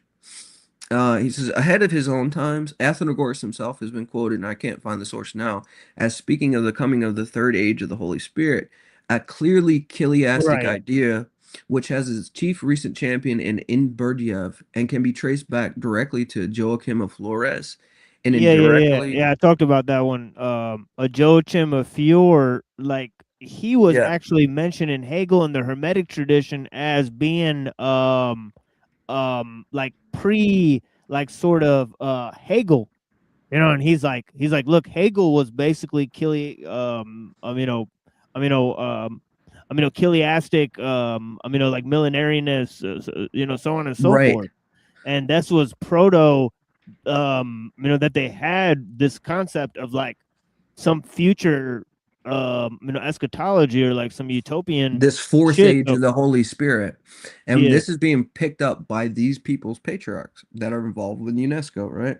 Well, you know, they promote Hegel's philosophy a lot of times. Like they just come out and say, like, yeah, we're actually proponents of Hegel's philosophy. Mm-hmm. It's weird, dude. Right. And he says it's indirectly to the Montanists. The whole idea of a new age, quote, of course, penetrates every fiber of the last 2 centuries with their preoccupation with progress, or quote, progress, is the key idea of the very concept of revolution, from French to Bolshevik, is a central idea of modern occultism, visible on the popular level in today's talk of an, quote, age of Aquarius, the astrological post-Christian age, and has owned its spread probably chiefly to Freemasonry. There's a Scottish Rite publication in America called New Age. I regret to say that the whole philosophy is also present in the American dollar bill, with its Masonic heritage in its Novus Ordo Seclorum and its unfinished pyramid awaiting the 13th stone on top.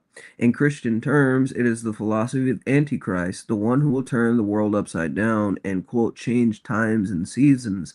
Indeed, he says, even the calendar is involved, for the most thorough revolutions from French to Bolshevik tried and failed and had to be satisfied with the compromise of the Gregorian calendar. Introduce new calendars. The Pope and Athenagoras have already expressed themselves as the new, quote, universal calendar. And the whole concept of ecumenism is, of course, permeated with this heresy and the refounding of the church. By the way, you know about this dude right here? Let's see. Alfred Richard Ulrich. Yeah, he founded that magazine, The New Age, that they were talking about. Right? Okay, yeah, and they've had like Blavatsky, like OTO guy. You know, he's a major like Gurdjieff guy and Plato and all this stuff. Right, like and interest. This magazine is influencing and influential to the patriarchs involved in their churches and the ideologies. Yeah, look at this. He knew George Bernard Shaw, another Fabian socialist. Right? See what I'm saying, dude? It's all connected. Like Fabian socialism, UNESCO, the World Council of Churches, Absolutely, their patriarchs. Yeah. Like it's all connected, and it's directed to a Luciferian initiation to bring in the New World Order, man.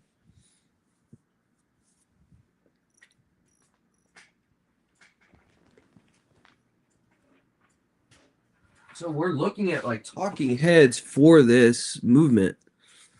Like that's what he is, dude. And whether he knows it or not, and I don't know if they know it or not. You know, I think they do. I think they do, dude. Like there ain't no way, right? But allegedly, even though they want to be transhumanist, they can't do that. Apparently, that's the LARP, that they're LARPing that they want to be and can do it, but in reality, they don't have the technology to do it. I don't know. That Henry McCall book talks about, like I brought up earlier, like the whole thing that happened in 2020. That's something to do with nanotechnology and hooking you up to a grid to have you. I don't know. I don't know the words he uses, but it's wild. Yeah, fucking nano Thanatos. Yeah, it's definitely not good. Well, I think it would go to shock. most people to come to find out the nanobots are probably already in you. Yeah. Yeah, I see. Probably. Yeah, I got like a black like spot like on my back where I feel like they're all like just chilling. Right? Like honestly, like real talk. Like You got a combination of nanobots and a spot on Yeah. your back, dude. I mean, I want to joke about it, but you know, I take the chemtrailing very seriously, and they ramped up the chemtrailing 4 days in a row here, and me and my family went out to the park to have a good day, and we weren't even outside a whole hour after they sprayed the skies, and we all three came down with a sickness. So, you Get know. down with the sickness. Uh-oh. Are you disturbed? I am a little disturbed about the chemtrails. Yeah, I seen them the other day, you know. Now, but what did they say? It's for like you know, global warming. Oh, don't worry. It's just cloud seeding. They just want to make it rain. Hey, playing God. That's what they're doing. Can't be playing God like that.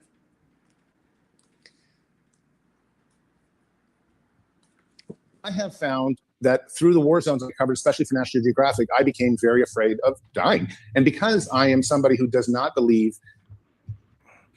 I mean, I understand that. I think the reason you should be afraid of dying is because you believe in an afterlife. Otherwise, it makes no sense to be afraid of dying, because if you die... What? No, you'd be less afraid. What? That makes no sense. And there was nothing, you couldn't be afraid of the aftermath of dying. What? Doesn't No, of course you can. Right? You'd be afraid of just not living anymore. Like what? What part of this is he not getting? Right? I don't know. Yeah. Well, I mean, the atheists try to say like, you know, dying and the Christian that believes in heaven is you know, just believes in a soft pillow or something. So maybe that's the viewpoint he's going with. Well, I can tell you this, from my Christian point of view, you know, it's not death that scares me. It's knowing that I have to stand before my Creator and be held accountable for every thought and word and action I have ever Every gay accumulated little in my thing you life. said in this life, That's right? right. Every gay little Amen. thing you said, dude. Every LARP. LARPy gay thing you said is going to be judged, dude. That's Well, why. I think like God is definitely more terrible than just nothing. Like if you did bad shit, like there's a lot more to fear from God than there is from just the general course of things, right? So I mean, I think that's generally true. Agreed. So it's just like you know, yeah, you know, and fear God. The in like an Orthodox perspective, it's like why someone would fear God is because they would fear the love of God. Which sounds strange, but the love of No, I God get what you're burns saying, the yeah. unrighteous. You know, it's like it's the same reason the demons reject it, like the love of God burns them up. It's like if you did everything evil you could to a person and then they were still good-hearted to you, that would hurt a little bit more than someone retaliating. Yeah. Yeah, like I've gone to parties where like, you know, like from a perspective that I was looking at the party, it didn't look like everyone was having fun, even though they were all really enjoying themselves. Like more than anybody I've seen enjoy themselves. And I'm like, man, you guys are all sick. All right, but it is what it is. actually makes sense to be afraid of dying. In fact, it's our fear of death that would point to the intuition of something beyond death. Now, the question is to what extent we follow our intuitions. I always found that interesting, that people who believe there's nothing after death fear death. That doesn't make any sense. In Creator. I don't know. It makes perfect sense. I mean, I don't know. You know, I mean, you fear non-existing. Like, I think even people with faith have that issue. They're like, what if what we believe isn't true and we just end up dead and we're fucked? You know, Well, we couldn't take advantage of our lives. I would definitely say it's natural for everyone to have a self-preservation. I mean, Right. You know, if it's you and one dude on a lifeboat, I mean, you know, there's too much weight on the boat. I mean, you know, fatter guy got to go. So, you know, I mean, in reality, yeah, I mean, we humans are always going to have that act of, you know, to our last breath, we're going to do whatever it takes to survive. And I mean, that's generally, I mean, from what I've met, even non-materialistic people have that kind of, I mean, even someone like me, you know, someone who doesn't want to, like, you know, go through the process of death. Like, I understand that, you know, as Yoda says, it's a natural part of life, you know, mourn those who not transform into the Force and stuff. You know, you just have to understand that it's not natural to, from at least their standpoint of extending life, it's just not natural. You know, if you can live healthy, eat healthy, you know, exercise or whatever, you know, standard ways of how people used to live, you know, extended years, you know, maybe you can live to 110 if you're lucky, but, you know, is it really considered living if, you know, let's say that the only way to true transhumanism is to, like, completely remove your brain from the, you know, the cavity of your skull and, you know, put you into some, you know, electronic bubble machine that, you know, has to filtrate nutrients into your brain like, you know, RoboCop for the rest of eternity. I don't know about you, but is that really considered living? Like, and even to the extent of, like, something like data, I mean, I don't know about you, but I mean, is replacing silicone, you know, skin with, you know, rubber flesh really, you know, any more different? I mean, I don't know, but, you know, it's concerning when you realize that a majority of the people who obviously have control of the tech industry for sure.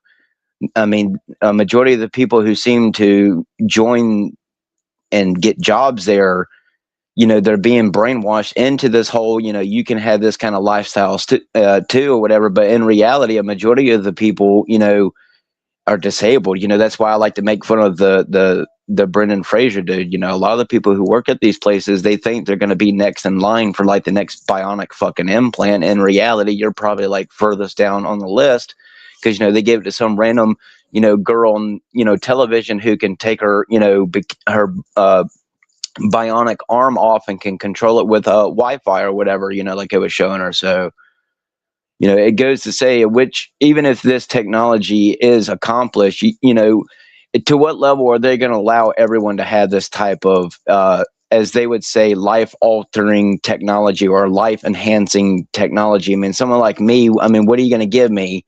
You know, you would have to give me, like, some type of nanobot pill that would go in and, like, rework my, you know, molecular structure from the inside out and, you know, repair me from the inside in. You know, you can't do much on the outside to really repair someone like me compared to, you know, soldiers who, you know, even some of the soldiers I've met who have gotten prosthetic limbs, they're not the most advanced, you know. So it goes to say, I guess, really,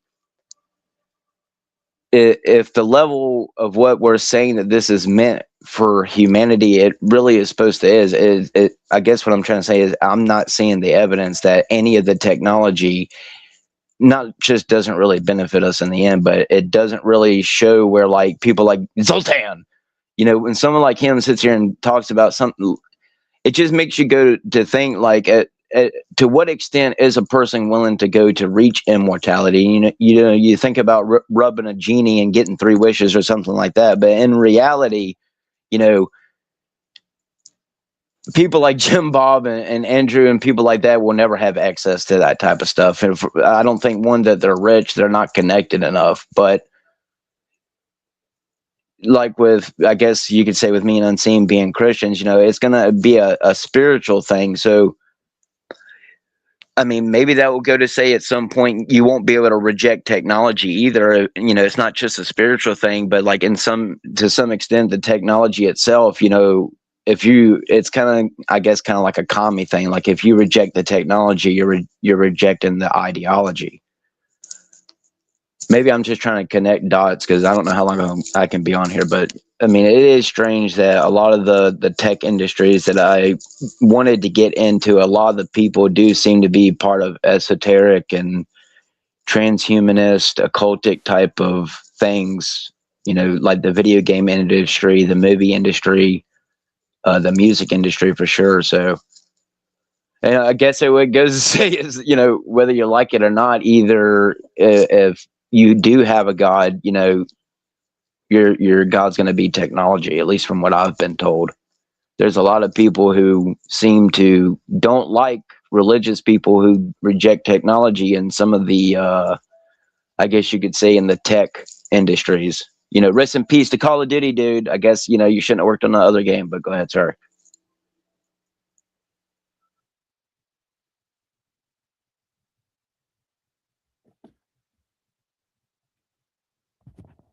Yeah, I hear you, brother. Yeah, it's crazy. But yeah, I mean, it's kind of like a spiritual thing to me too. Um, you know, definitely. I mean, it's comprised of like like weapons that we don't really see, on the physical plane, and I think I'm with that was you. something I was thinking about last night, Machine. I was thinking, with as much of the LARP that we are all able to see in like this whole New World Order, Illuminati, satanic system, it is very strange with what I saw 3 years ago. I can't imagine what I haven't seen. It's funny. I was literally reading the Bible the other night and I came across that part where it says where God made things that are seen and things that aren't unseen. And I'm just thinking that really is something that maybe we all should think about here a lot more is, with the things that we are able to see, maybe that's a bit of the problem. We're focusing on everything that we can always see. And maybe there's something that's, unseen. Oh, shout out to unseen. But yeah, I do agree. It is eerie that theme has been reoccurring here lately, like with the Ouroboros stuff, I don't know, dude. The next day could be something. I do find it strange though that there always seems to be a build up in media and like the world's mentality or whatever, and then like there's a break in something, and then like things fall off for a few years, then it builds back up, and then like with the cough, things build up until then, it happened, and then now things are falling off again. So I don't know, man. Just go ahead. It's a strange debacle for sure. At what point, I guess, are we going to have to sit here and say that we're not LARPing for no reason, at least, no matter how much of our hearts and the reasons why we do what we do. It's frustrating when, like with the unseen part of things, we don't really know, how much of what we're doing is really beneficial to at least to the extent that it's working for the good causes. I think about that often. Every word and every action you do can resonate for a good or bad reason. So, Yeah, as I say, Allah or God, sees everything, right? So, yeah, man, go ahead, sir. Yeah. Do you think that's why atheists have such a hard time believing in God, because they feel like they don't like the idea of them being watched all the time? Yeah, and that I think also might be a alternative reason for the pan-deism, all right? That's sort of like popped up as a solution to religion, right? Because there's another god of the philosophers who's a deist, and he doesn't necessarily have to watch everything, right? So it's like Plato's god, the demiurge, right? And they think that that's the same god as the god in the Bible, right? So there's a whole thing to where they don't think God's actually in control of everything, right? And there's interesting ways how they explain, natural law and stuff to say that, God is sort of removed from his creation, right? By various steps, emanations and things, right? So,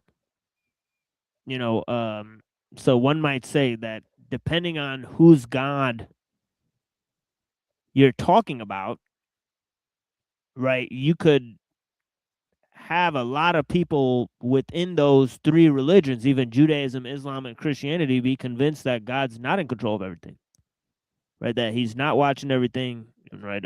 That's actually not the case, right? That actually God fulfills a limited function in the cosmos, right? Namely, the function of natural law, and that he is removed from, you know, human will and so on and so forth, right? So there could be some sort of aspect to that, you know, obviously, but yeah, I would say that, and I said this the other day. I said you have to say that in some sense, knowledge and nature are sacred, right? Because they're, you know, the primary aspects of God's, you know, creativity, right? So, but then there's people who deify either knowledge or nature, right? And those kind of split into two different camps, right? And so, you know, there's aspects of these things that are going on. That's kind of like the dynamic of your title that you have all the time running on your ticker. Oh yeah, sure, You know, that, sure, yeah, yeah. that Yeah, I 1v1, mean, right? it's a very dynamic title, but yeah, that is one key aspect of it for sure, right? Is like, you know, like nature versus time. You know, like there's people who believe in, you know, you know, like there's like, as I like to say, like transhumanism versus techno-Gaianism, right? So like transhumanism is that we go beyond nature through technology, right? And techno-Gaianism is like you merge with nature through technology, right? So it's like, you know, it's like two sides of the same coin.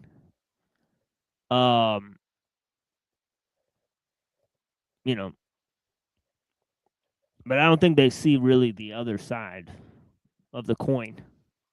You know, that there's a side that, you know, really prizes humanity above nature, and there's another side that says no, it's nature above humanity, right? But both of them want to say either, you know, that nature created technology, or that you know, man created technology as a response to nature. You know, so it's like either way you look at it, you know, God's got to be taken out of the picture, right? But it's all about man becoming God too, you know, because they want their own, you know, way that man can A, have mastery over nature, and B, become God, right? So like,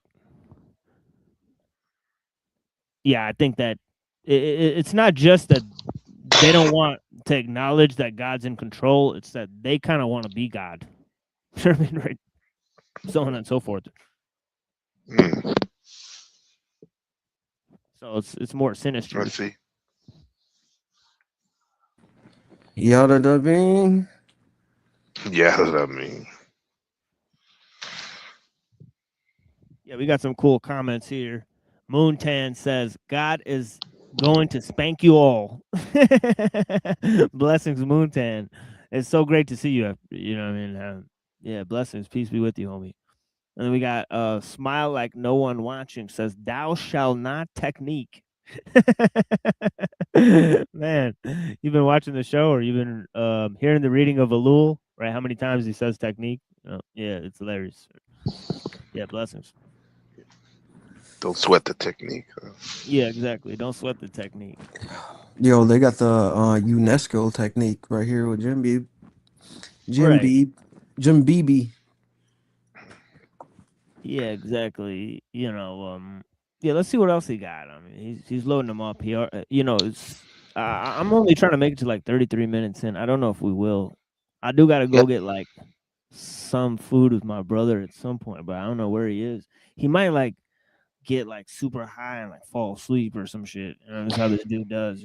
He's crazy, man. Or it's not necessarily I don't believe. I'm kind of just agnostic. I just haven't seen enough evidence or any evidence of a creator, and I certainly don't believe in an afterlife. I have chosen to dedicate. Yeah, so you have nothing to fear. I don't know what you're talking about. My life to transhumanism. The number one goal of transhumanism is trying to. I used to be into this shit. I used to be a futurist. I was all into transhumanism. I clearly swapped out soft Christianity, which I was raised with. So I just, you know, I was saying this earlier when we were trying to watch this up in the Discord, right? That it seemed like, you know, too many times these guys get into debates, and it's always like they used to be the ideology that they're debating against. So Jim Bob's been a New Age guy. He's been a former atheist. He's been a former, you know, like all these things. And it's like, all right, you used to be like an atheist, transhumanist, Gnostic, New Age, fucking.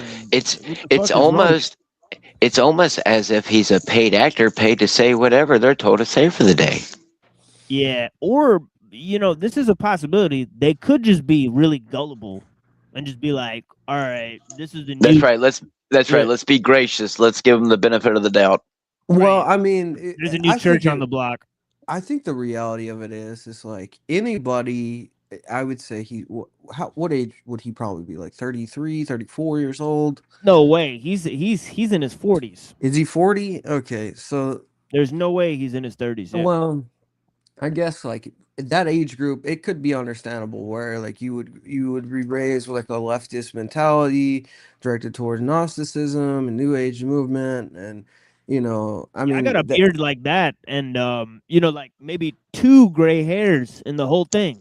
Right, you know, unless he's like smoking meth every day, I don't know how he could have so much gray hairs. And it's probably died. It's probably died. To be honest, I'm gonna say he's a mixture of Joel from The Last of Us and Superman. So I mean, if you understand the target audience, it makes sense, especially with the mason jar. I don't know, man, but I can see like how somebody like that might fall into like those type of ideologies naturally. The transhumanism one is kind of strange to admit that was an ideology you accepted, because I don't know too many people that would accept that type of ideology. Like that's like a slavery type ideology to it. I don't know. It's weird. It's like, how gullible were you that you're some sort of New Age transhumanist? Like, I've never joined a group in my life. It's like weird, dude. Well, this guy's name is Zoltan. Is he? What ethnicity is this guy with the tie? You know, what is he? He's apparently Hungarian, so it could be a Jew. Yeah. So a Hungarian. You know, that's usually like where they get their Skull and Bones members. Like, you know. He worked for fucking News Corp. You know, like he was a reporter for National Geographic. So yeah, so I was saying like these two could just be 2 News Corp employees. Well, I mean, this Zoltan character, I know John Kerry, his family came from like a Hungarian Jewish background, right? Like old like royalty. Right. And I mean, if he's involved with transhumanism, that would lead me to believe that he's connected with the UN in some way, probably, you know, getting paid off by UNESCO in his own way as well. And it's just funny is like, how does Andrew Wilson and this guy know about each other to even have a debate, right?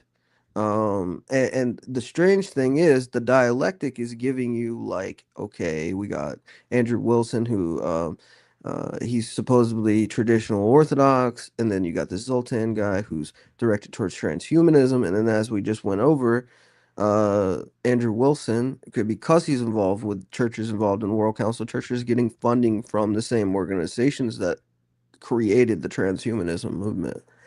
So either way, no matter which side of this dialectic you pick, you get the same solution.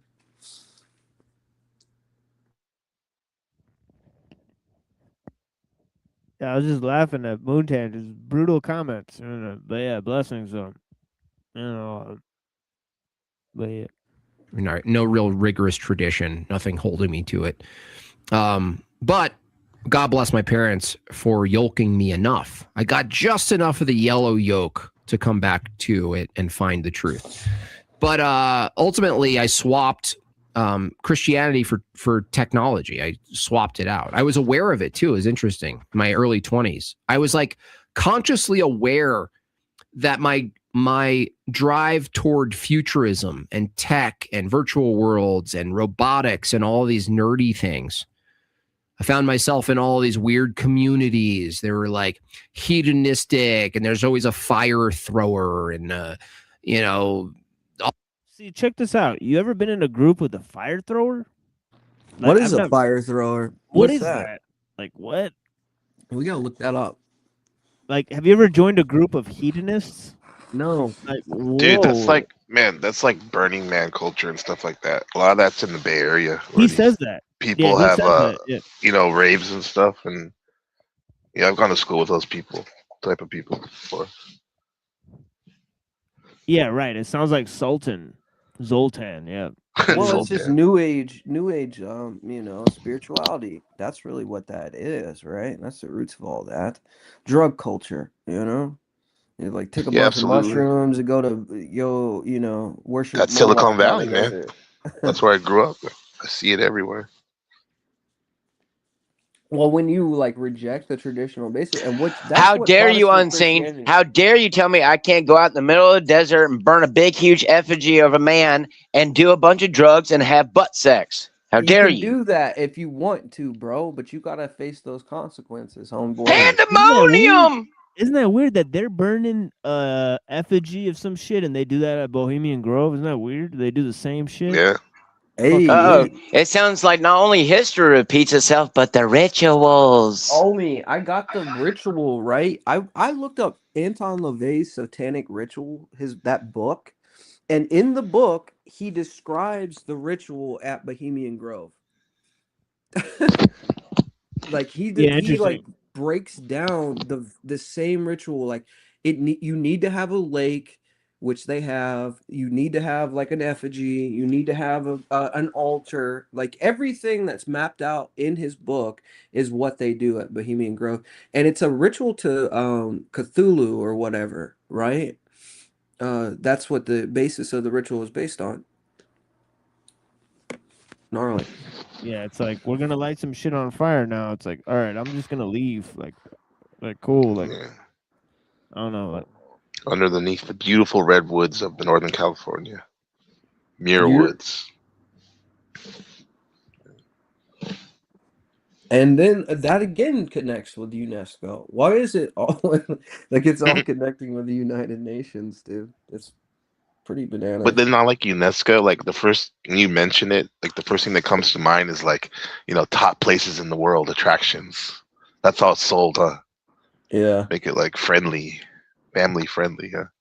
Yeah, it's like I'm here for the music and the women, not because y'all are burning shit. Like, let's get it straight.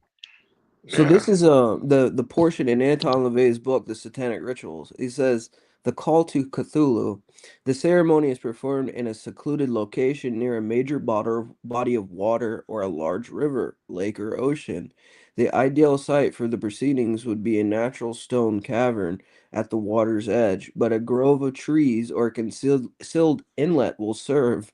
The ceremony must take place at night, preferably at a time when the sky is heavily overcast and the water is tempestuous.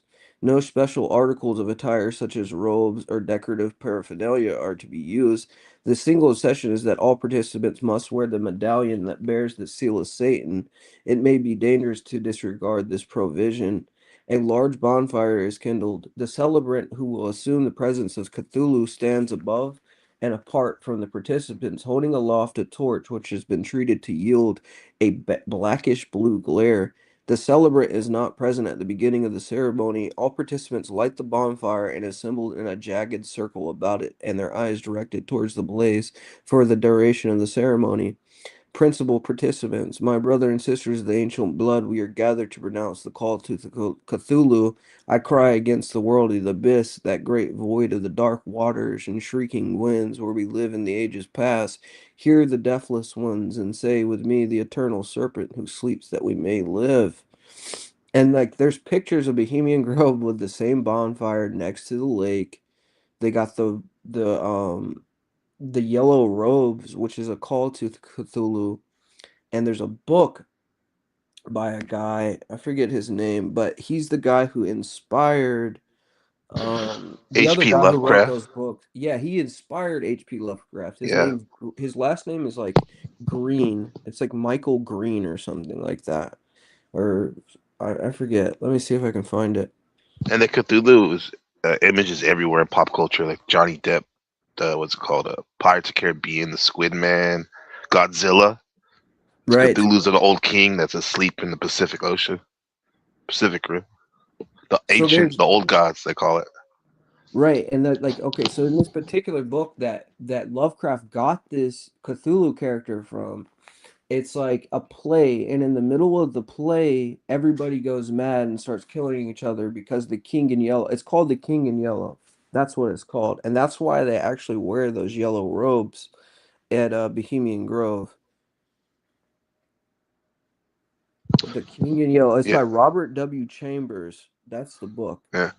Yellow King is the guy, one of the things he was worshiping in that show, True Detective Season 1. Right. The murderer. He was always talking about the Yellow King. Yeah, and the Yellow King is Cthulhu. And Cthulhu is supposed to, in this book, The Yellow King, he's supposed to come about in the middle of a play and drive the audience mad and everybody like offs themselves by the middle of the play. And within the Grove rituals, there's always a call to like Lovecraftian imagery. Like that's actually documented in the Grove Plays book that you can find that the CIA released, which I don't know why they did that, which it's pretty insane. But you can find that on CIA.gov. That play sounds like it's breaking the fourth wall. Like they're trying to get people to go crazy. Yeah, They it's do it's that. like Yeah. it's like you're in the middle of the play is opening up a portal to hell, and the King of Yellow supposedly is coming through and possessing the audience to off themselves. You know who took that motif? The Kingsman. I'm Like sure in they did. every volume of that movie, there's always this scene where like the crowd, whether they're in a church or in a theater, like we were sitting watching it, and people are just going chaotic and just murdering each other. Right. Yeah. That's absolutely from the King in Yellow. And another thing is Shakespeare's A Midnight Summer's Dream plays within the play throughout that. And that has like some type of significance that goes along with this. I don't know what that necessarily It's means. because the Cthulhu, if I remember correctly, he's dreaming. He's asleep under the water in the ocean. He's been dreaming and dreaming to a dream like Inception. Oh. Till you wake him up. I know, like, hold up, I got some other aspect of this that's pretty crazy. The reason why, so plays, they go back to a certain time period. And it's like manifesting a spirit. That's the whole point of a play, is manifesting spirits. So let me see if I can find this piece of document. Do you even know what Cthulhu wants? Have you ever, do you actually know the whole reason why Cthulhu wants to be woken up? No, I don't. Well, let's just put it this way. It's starting to eerily mirror the whole wanting to make people go crazy LARP.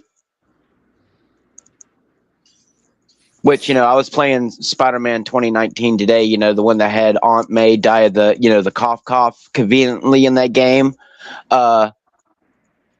Mr. Negative, Martin Lee, the Chinese dude in that game who's got the negative powers, who brings out the worst in people.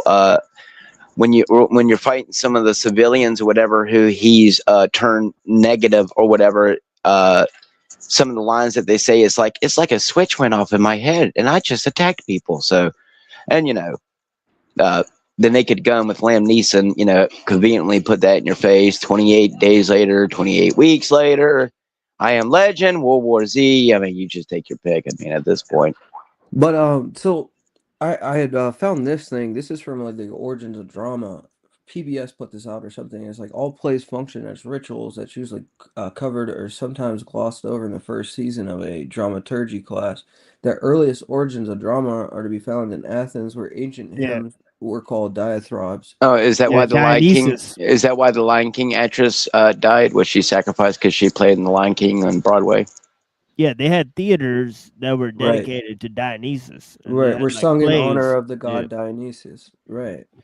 And they were hymns where they later adapted for choral processions in which participants would dress up in costumes and masks. Even the practice is a later elaboration of prehistoric rites involving your basic summoning and sympathetic magic.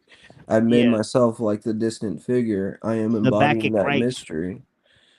This mask is a face of the god, the spirit, the ancestor. This voice I speak is not my own, but theirs. Even shamanic healing involve an element of acting out a struggle against malign influences, and this quality is central to the improv work. So yeah, I'm not saying like, LaVey is the only person that's documented something about this particular ritual. I just thought it was interesting that there is a Yeah. correlation between the Grove and satanic rituals that are mentioned in his book, where they're talking about it's next to a body of water, that participants should do this at a particular time at night at a grove, and it is a LARP. That is true. Is that why the aliens in the movie Signs with Mel Gibson, he lived near a lake and they were affected by water? I don't know, dude. Something in the Honestly. water. This is something that was talked about that book by Robert Greene. It says, how does a ritual function? Man performs actions that individually have no substance, grant no power. Taken together, these minuscule, impossible to understand threads begin to weave a tapestry that serves as a portal for unfathomable creatures that enter our world. Sure, where you're typically going to see a play, an opening and a resolution, the King in Yellow deals in more typical shallow themes such as love and lust. Once you sit and know a trance and darn yourself to the abyss beyond, it's just talking about how like there's a descent into insanity as the play goes on. Um, I don't know. It's wild stuff. It's fascinating.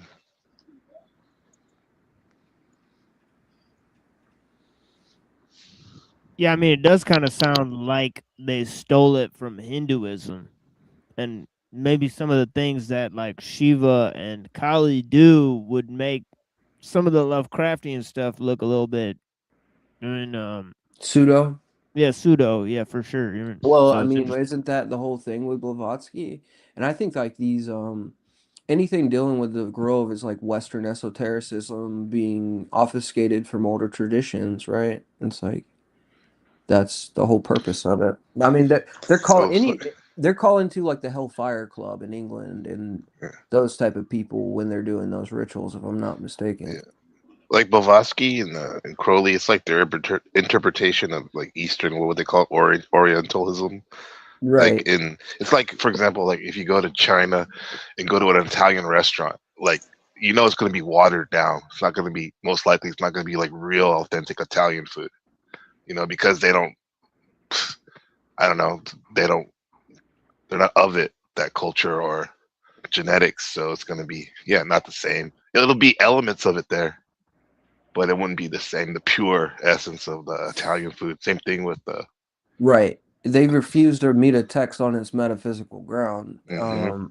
And it's like putting through the filter of their interpretation of what these texts actually mean.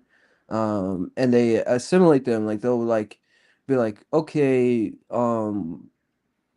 they're really talking about Aryans or something. You know what I mean? Yeah. Like it's Do you think that's why there's probably so much chaos, dude? Is because like they're like fucking around with it, or like they're playing with it rather than the people that have been dealing with that type of technology for like aeons. well, I think Like, that they know how to it's all mess bad. with You it. know what I mean? Yeah. From my perspective, because I'm a Christian, right? So Mhm. when I look at that, I'm like looking at like King David say things like the God of the nations are demons, but the Lord created the heavens.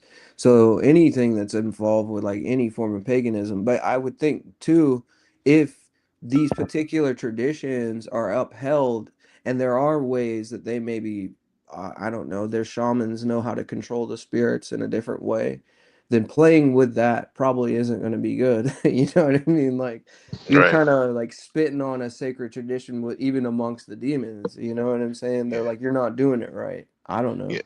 Well, so many movies have motifs play that role where, like Gremlins, for example, they get like a little Furby demon from Hong Kong, and they gave it to this like an American family, and this runs chaos. Even though the guy telling them like what to do and what not to do, but you see that theme in so many movies, man, because it's true. It happens on a larger scale.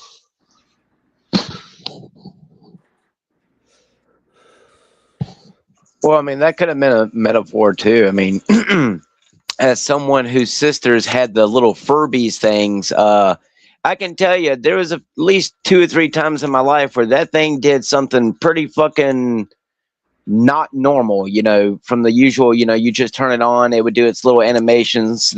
I mean, I don't put much into the conspiracy theories, but I mean, you know, allegedly there were some, you know, Oriental electronics that were allegedly spy devices. So I mean, of course, you know, that kind of stuff is probably, you know, real, but no, I thought you were gonna say like you witnessed some like metaphysical shit, like possession, because I've heard like a Furby's kind of like a precursor. I mean, it's like the precursor was Teddy Ruxpin. I don't know if you guys remember that, where he would like start talking and stuff. Have you ever witnessed? Well, that's what I'm talking about. Like it turned on one night. I just remember I heard it talking, and I walked in there, and she was dead asleep to the world, as was everyone else in the house, and it just was going off by itself, even though it shouldn't have been, because she always kept it off when she wasn't awake. So I don't know, man. There's a new calendarist that said Furbies are satanic, and there's like a viral video of him, like this new calendarist bishop or priest talking about how Furbies are like the like model. recently I don't know how talking true about it is. I'm not gonna say either way. It's weird. Well, to me, there's just something unnatural about like things like mannequins and dolls, anyway, which is why things like Resident Evil and other things play tropes on the whole mannequin and doll type stuff. There's just something unnatural about it. I think it is possible. I definitely think it's possible for like inanimate objects to have Okay, hush. You're not adding Lorraine Warren, okay? Don't go to with the fucking Annabelle doll. Come on now, this ain't no Raggedy Ann. I'm saying it might be voodoo possible, doll, man. There could be some demonic things associated with it. Well, I mean, these people believe in that stuff. I mean, allegedly, that's one of the reasons why Hitler went looking, as Lucifer put it in Constantine, the spear of destiny. So. Oh yeah, spirit what do they call hyperbolia, all that.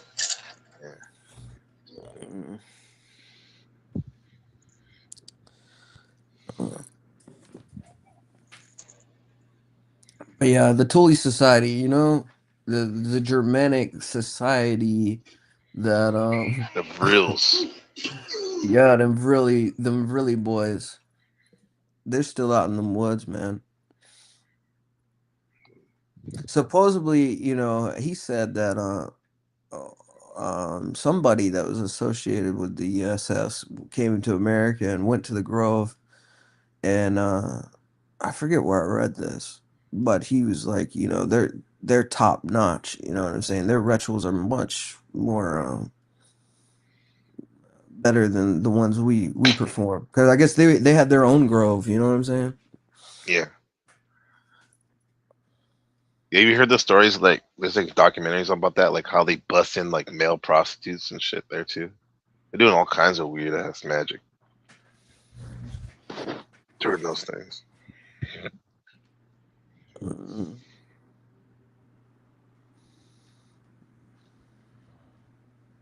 You know, H-Man was his big problem was he thought that his soldiers could win wars based on will alone. You know, he had his some book outline that they found. Like he's like his soldiers would ask the generals, like, all right, we need this much ammo, we need this much supplies, and they'd be like, no, you're not getting that.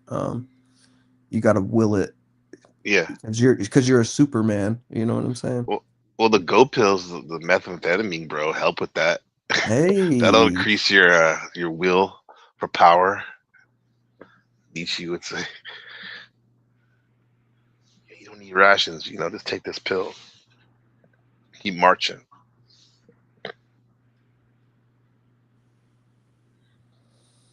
Do you think Jim Bob goes to church a lot? Probably not. No, I don't know. I knew somebody that knew him in a way, like I think they seen his baptism or something. So Mm, maybe he does. I don't know. yeah. He's not going to the right one. I can tell you that. And as far as like Moontan, you say I'm lying. I have a forked tongue. I think that you're a revisionist, and you can't accept that Hitler was a Zionist shield, and he bowed to his Jewish masters and kissed their boots. That's what I think. What did he think about the Orthodox, the painter, the Austrian painter? Well, I mean, That he had stuff was some going on. communion with the Roman Catholics. Like they had some decision that he had some deal with them. Um, I don't know. I haven't read the book on that. There's a book out there on that. But I know with Rocor, he had given them like some form of amnesty. But the Metropolitan, there was a Metropolitan Vital. No, it was Anastasi.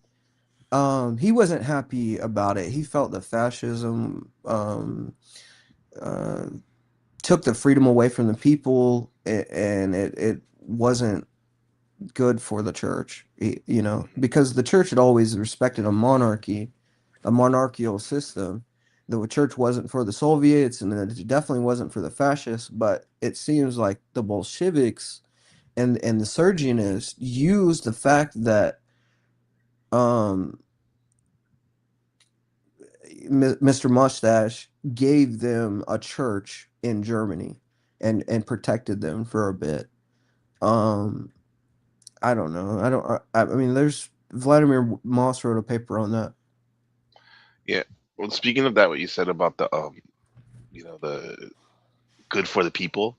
I was listening to this guy talk yesterday, and he was talking about how one of the reasons why the break off with the Protestants and the Catholic Church was the Protestant. He was trying to say like money was a big issue too, because Catholicism with all their rituals and stuff, it really didn't benefit the merchants from a business standpoint. But it Mm-hmm. did benefit the church for sure. But then the Protestantism, because it was like more pure, supposedly Christianity, like no rituals and stuff.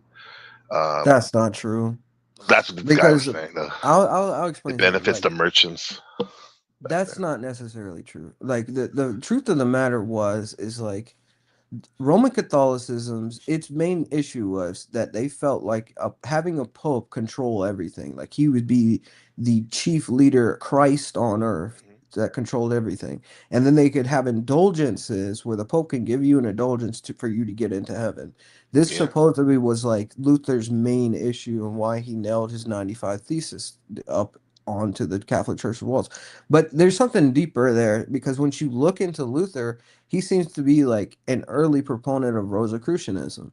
And the Rosicrucians were sort of like a subset of the Templars where they wanted to destroy the cross, that they had added these like a belief system that he wasn't was an necessarily occultist, I think. orthodox. I think Yeah, around exactly. he's You same know what I'm birthday as me. saying? Like He's a Scorpio, November 10th. he's Like like he was points involved to with the occult. alchemy, and he's Yeah. like a proponent of the Kabbalah in some way. So I think the issue with Luther is they seen the Jews as a a protector, and that's why they started developing Masonic lodges, and the Protestants started using Masonic lodges as like cover or like a I don't know. It was like they use it against the Catholic Church in some way. And that's why they started using the Masoretic text as the Old Testament rather than the Greek text that was normally used or the Latin text that came from the Septuagint. Now, when they Yeah. talk about rituals, this is a strange thing. Is Lutheranism, they kept sacraments. So they kept like the Uh-huh. Eucharist and they kept iconography and they kept saints and different things. It wasn't until other sects of Protestantism branched off from this original sect.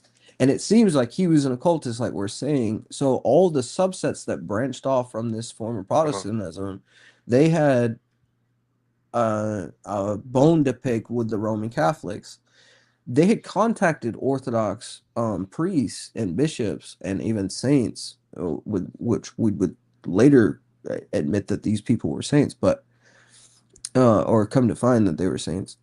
Instead of going back to the first 1,000 years, the way that church functioned, in the rejection of Roman Catholicism, they sort of threw the baby out with the bathwater, and they just threw out everything that didn't align with Luther's views.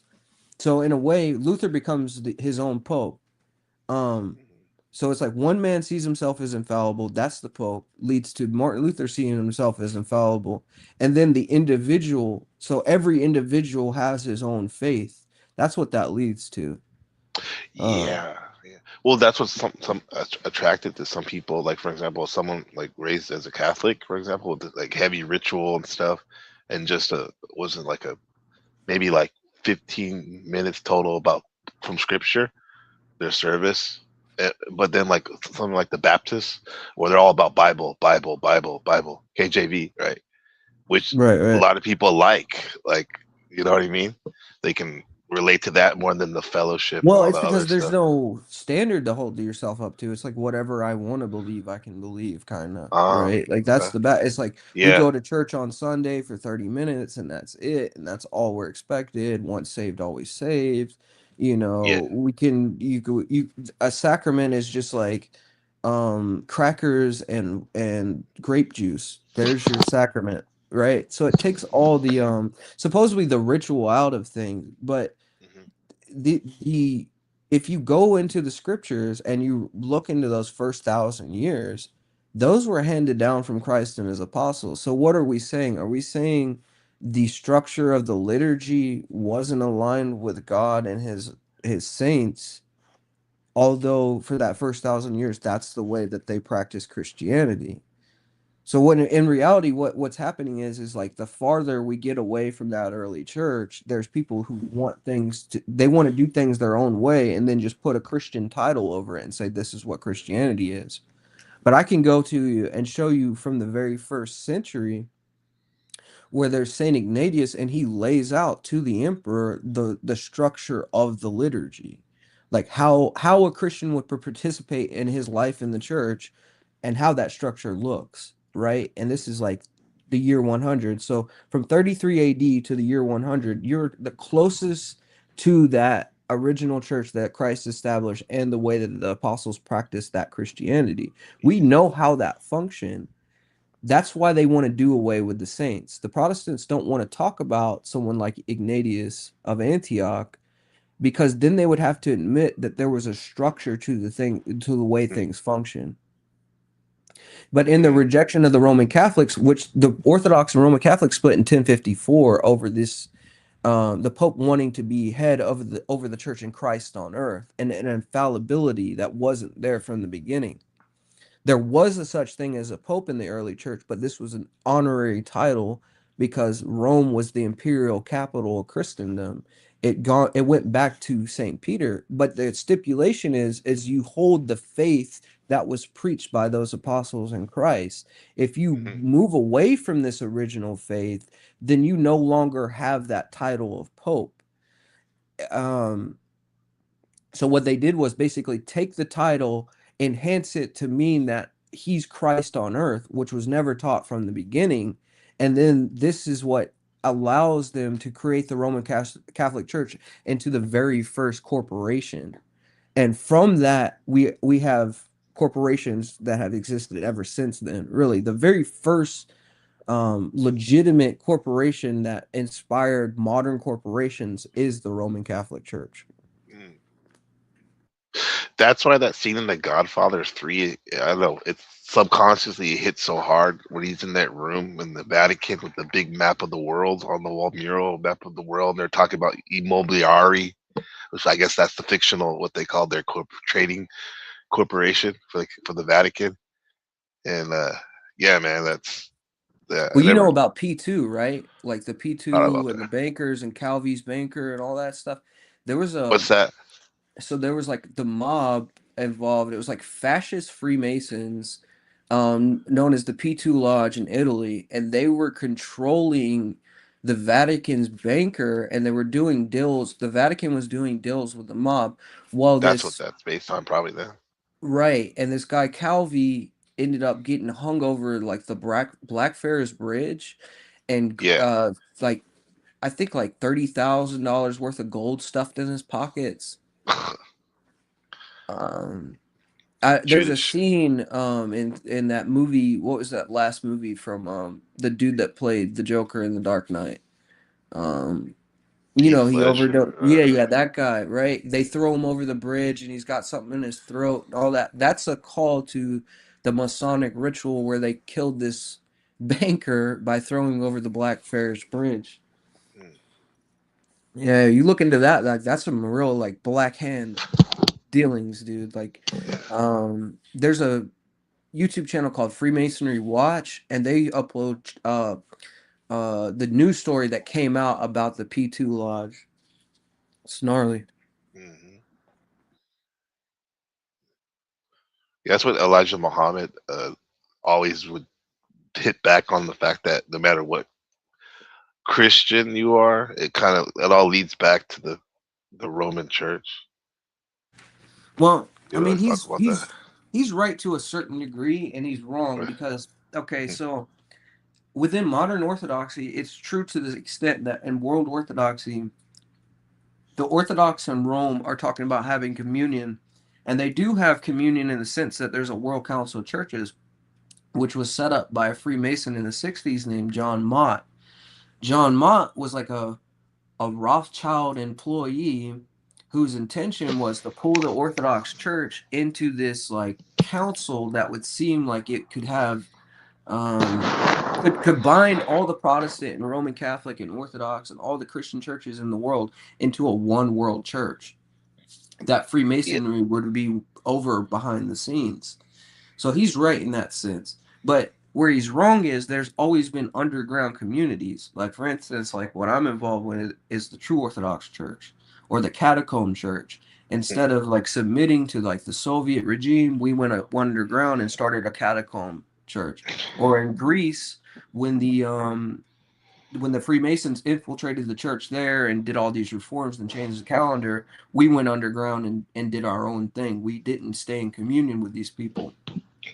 So I think what Elijah Muhammad fails to realize is there's always going to be Christians that hold their faith and take it seriously and don't go along with Antichrist agendas, even if that means they're being attacked by the majority who are seen in the world.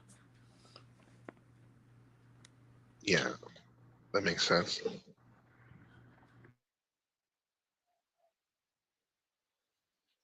Oh, like when you see the cardinals in the Vatican all meeting up and stuff like that. I've always noticed that there's like a Orthodox looking dude too in there. What is that? Okay, With so the beard and stuff. that's Who are those guys? usually it's usually an ecumenist. So this is an Orthodox who claims he's an Orthodox Christian, but he really wants communion with Rome. And the ecumenist agenda is like what I was saying. They want a one world church. So they see no issue like going in a Roman Catholic church, whereas we understand since 1054 that they fell into heresy, that they have betrayed the Orthodox faith. These people say all those old anathemas that the church has placed on the Roman Catholic Church no longer matter because we're in new times. So they're betraying their faith, but they want to wear the outfit and have the beard and have the appearance of being Orthodox.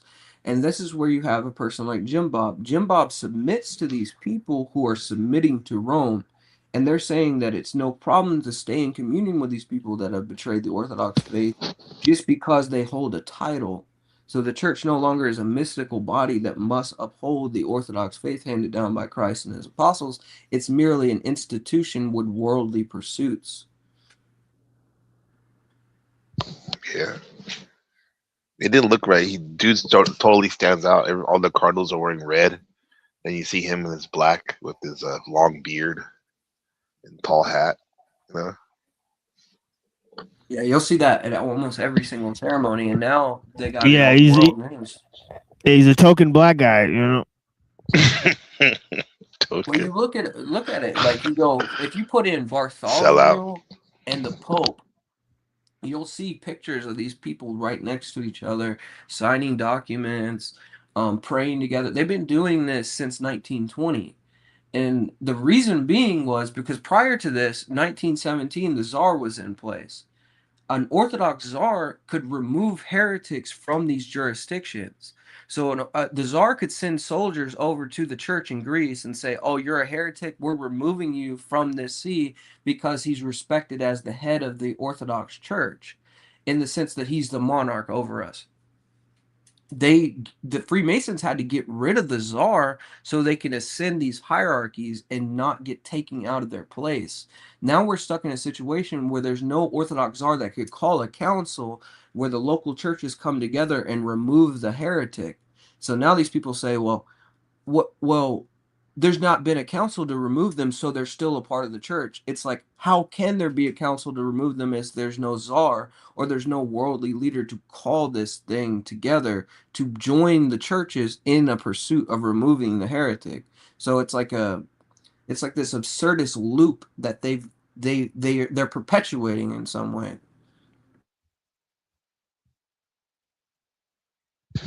Yeah, it goes on and on.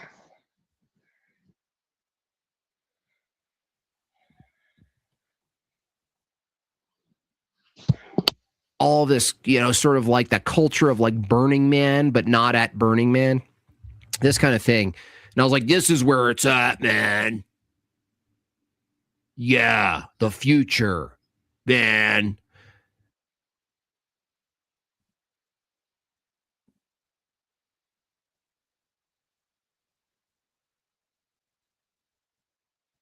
Man, this kind of thing. And I was like, this is where it's at, man.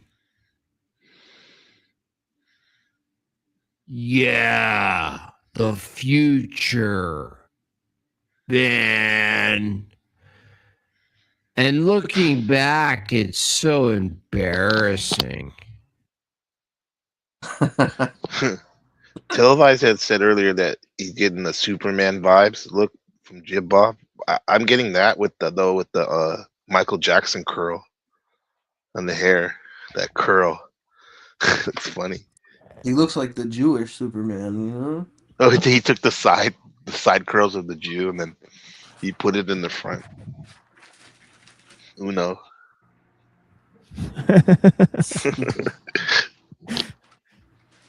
Because there is no telos, there's no direction. In fact, their direction, as you'll see in this debate with Andrew, the direction is some sort of mutilated version of theosis. And okay, so both of those are not true, right? Because they do have a telos. It's just different from the telos of Christianity. One may even argue that everything has a telos, right? Like Aristotle says, everything has a telos, literally, right? So the concept. Can you break that down real quick?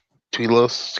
Telos what is that? is he said there's 4 types of causes, and he said one of them is the final cause or the telos, and it's confusing because that's also the purpose of the thing, right? So the purpose is the telos, right, which is what it's made for, right? Essentially, to put it in layman's terms, right?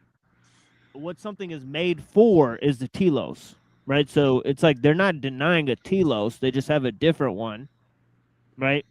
Because as I said, telos applies to each thing, right? Each separate concept and object, right? So it's like so it doesn't even, the statement doesn't even make sense. And then secondly, how is it a bastardized version of the Christian telos when not all transhumanists believe in God even? And so how are they, if they're trying to become God, they're not doing it on the same terms, because theosis means you just partake in Christ. It doesn't mean like you become God. I don't think so, right? What?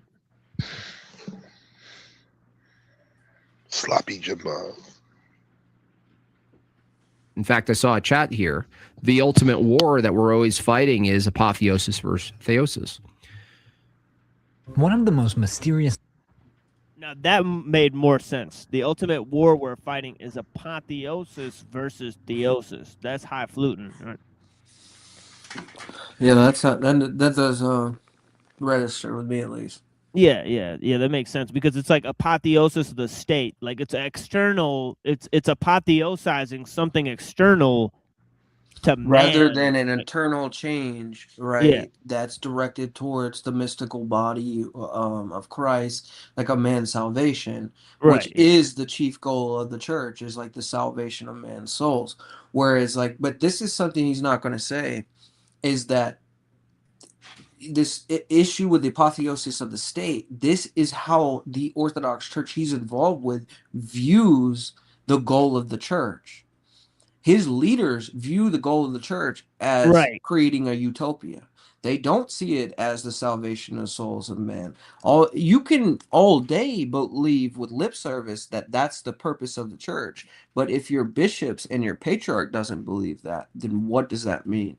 That means nothing. You know, it's you individually having this belief within a heretical body, which does nothing.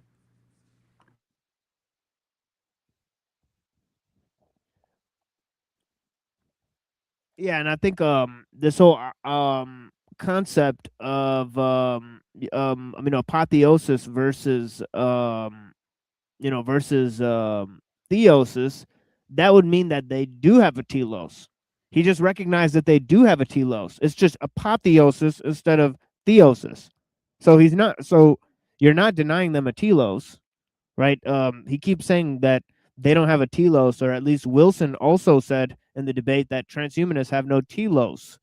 And the guy flippantly said, "Well, we don't need one because we're creating our own future." This is he said something insipid, as a response. But no, you do have a telos, you just don't realize it. Dum dum. I mean, you know, uh, according to the notion itself. I mean, right? Oh, whoops! Whoops! What? The ultimate war that we're always fighting is apotheosis versus theosis.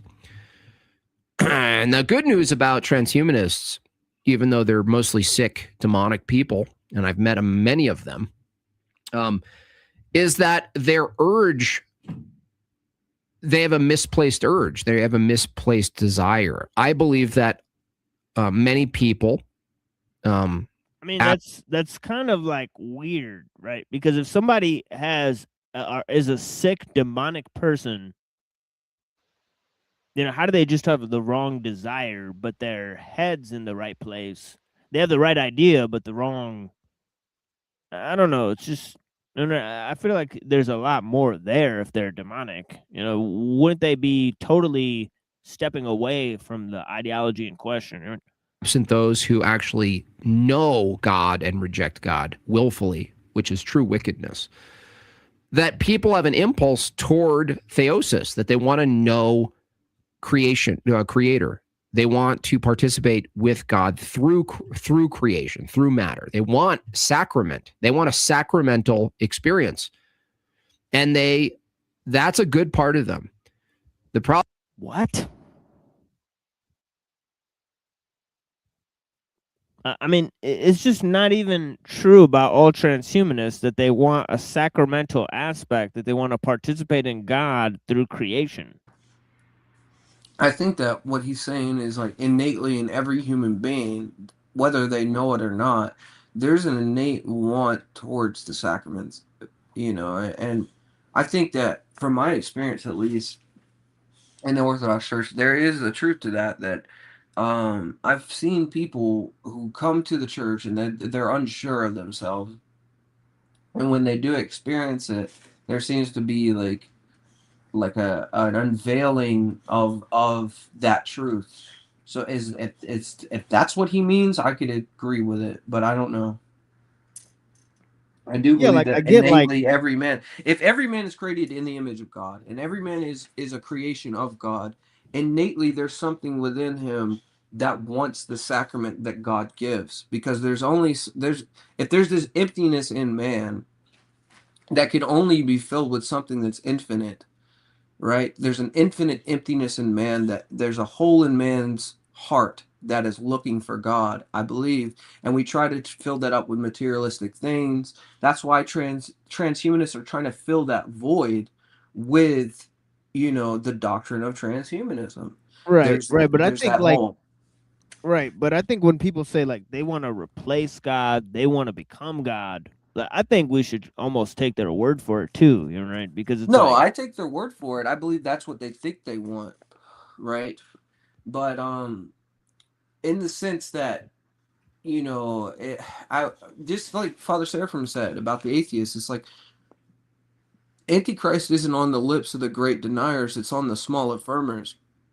It almost feels like a lot of times the people that right. are most against God are the ones that are searching for an experience with him. You know, that's almost like an outcry in a lot of ways. And I know, at least from my perspective, because I came from a nihilistic dark place to where like I felt like I found God, that transition was a realization, like an opening, like a breakthrough through the fire of nihilism. I came out of the other side, so I don't know. Yeah. Problem is, the difficulty is extracting that part of them and leaving behind the part that's wrong, that's off, which is the apotheosis part, the Mormon part, the transhumanist part, the trans movement part. But their inclination is good. They have a good inclination that's misdirected. That's what I believe. This guy Zoltan somehow has a degree in philosophy, but And I think he's being too light on the ideology itself, right? When he's saying, well, you know, it's just a wrong-headed need, you know, to merge with God through creation, right? Because if they say they want to become God, then that replaces theosis in a very sacrilegious fashion. You know, or they say we all can attain to Christhood, then that is directly sacrilegious, right? According to the Christian teaching, right? No, So, this is where it comes down to like the crucifix, right? Or the crucifixion for me on this question, because it's like Christ is on the cross. What does he say about the Jews that are have come to the point to crucify God, you know, in this moment? It's like, forgive them, Father, for they know not what they do. So I think like from at least my perspective, this applies to communists, to the Jew, to the transhumanist, to the atheist, everybody. It's like they know not what they do. That's me looking at how I should approach this situation from a perspective that Christ has given me. So right.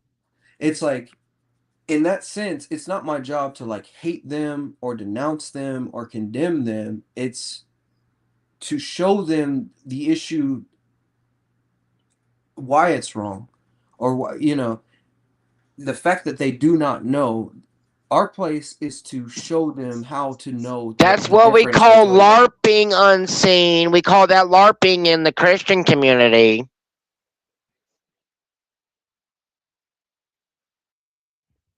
But yeah, I mean that's comes straight from Christ. That comes straight from Christ. It's like they know not what they do. So therefore, you as a Christian, it's your goal to try to convince people, or maybe not try to convince them, but to live up to the Christian standard, um, to show them why that's wrong. And if you can do that, then there's nothing that's in the way between the heretic or the person that's off, that's a transhumanist, from them receiving Christ except themselves. And in that sense, I can agree with them. Because if that wasn't the case, then there wouldn't have been an ability for me to go from nihilism to orthodoxy, you know. So I have to see that in someone else. If I don't see that in someone else, then it's an impossibility for myself.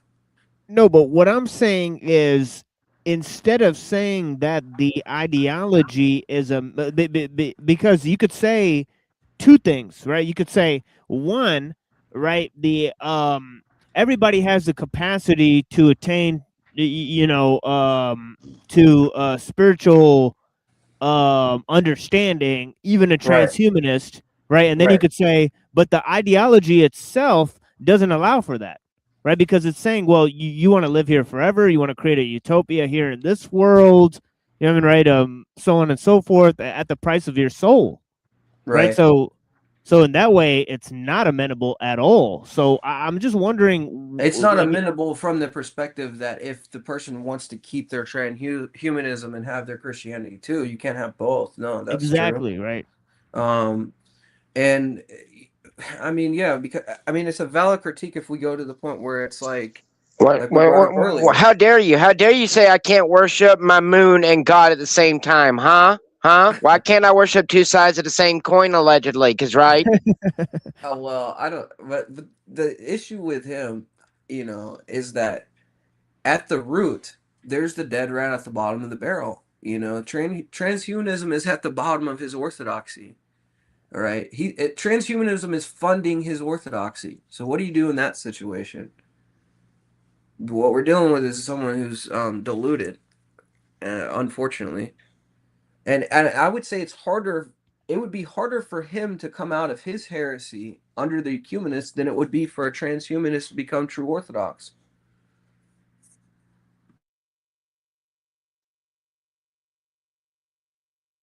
Yeah, it's interesting.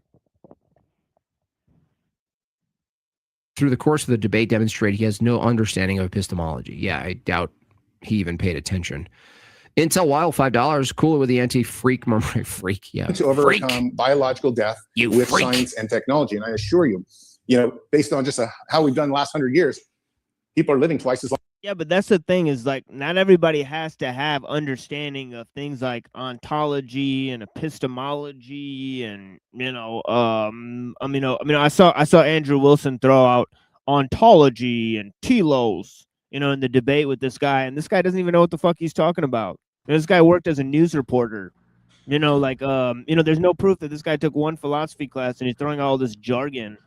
And it's like, why can't you just debate the social implications like a normal person? Not everybody has to know about epistemology that engages Well, in in their view, because they've become sort of a Gnostic sect, it's like if you have all these theological principles understood, therefore your Christianity is on the up and up, right?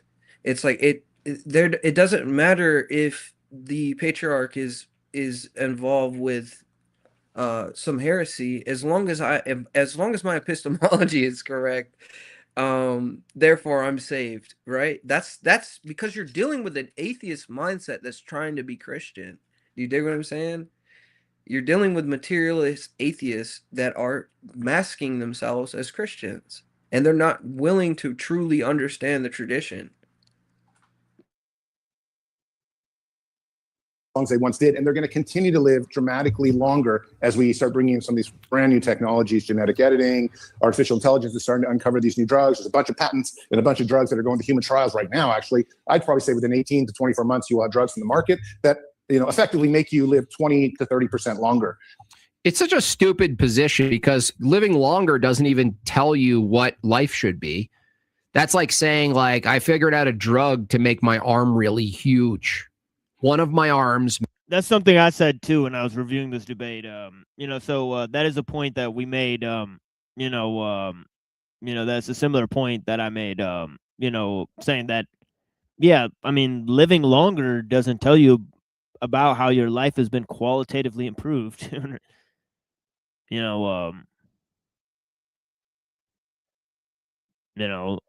There's several people who spent 10 years in hell and 1 year in heaven. It doesn't matter. Massively big, ever growing. Why? No idea why. But it'll happen. I mean, the future is just giant arms everywhere. Already. So, and we have, 3D printed organs. We have organ transplants. We have all sorts of things that are starting to happen that enable you to live longer.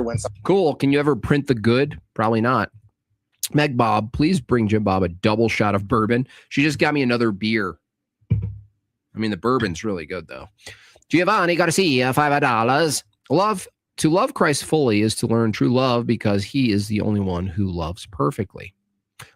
Giovanni, are you Orthodox? If not, why don't you plan on going to Divine Liturgy this weekend? It is a clear virtue signal. And, but yeah. And when he doesn't even know if the guy's Orthodox. Hey, go to Divine Liturgy where we'll chrismate you with the a Freemason's chrism. That's something I want to talk about. Like a Freemason is the one who's making their holy chrism, and I didn't know this until like one of their people came to our church and was like, "Yeah, I started asking questions when I found out Bartholomew, who I know is a Freemason, is the one who's blessing all the holy chrism." So the holy chrism is something they put on your forehead after baptism. It's like accepting the mark of the beast, dude. Like it's wild.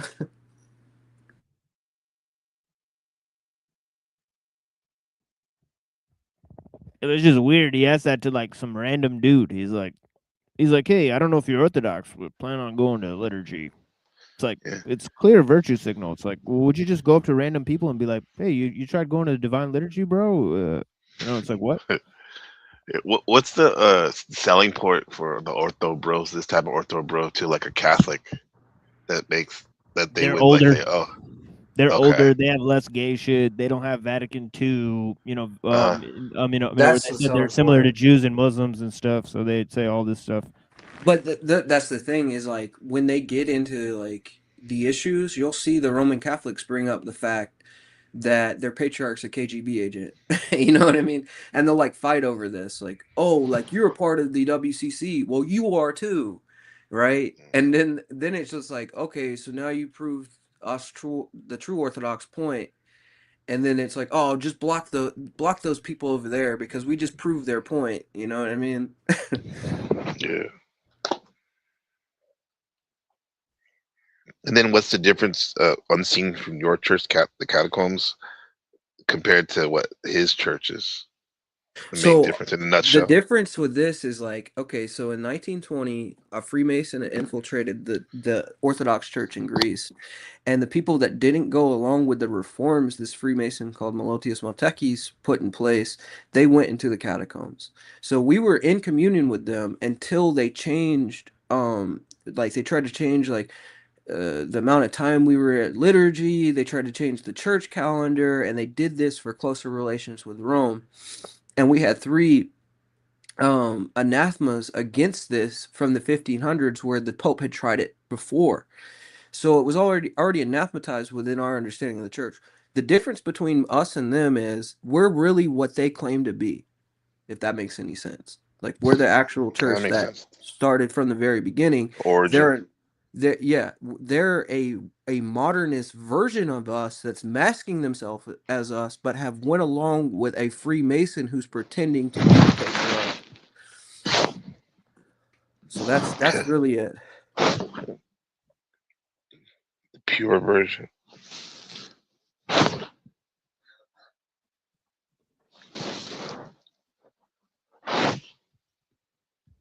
I'll be back.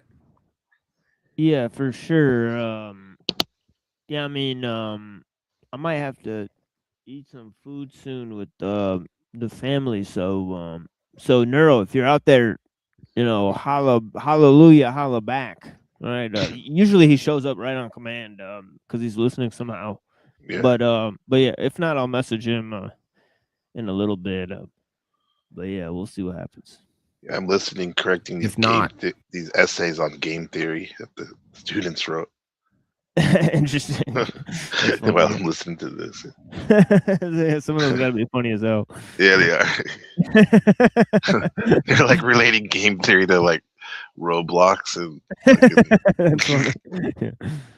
vegetable garden, fruit garden, whatever is popular. Okay. Yeah. That's hilarious. Yeah, that sounds fun. Why don't you plan on going to Divine Liturgy this weekend? Oh my God. Queefy. Hey, Machine, that's a good clip, bro. Have to clip that. Why don't you go to Divine Liturgy? Go to Divine Liturgy this weekend, like I do every week. That's what Provo kid is like. He was saying that a couple months ago. Like, I'm going to Divine Liturgy, even though I'm a Mormon.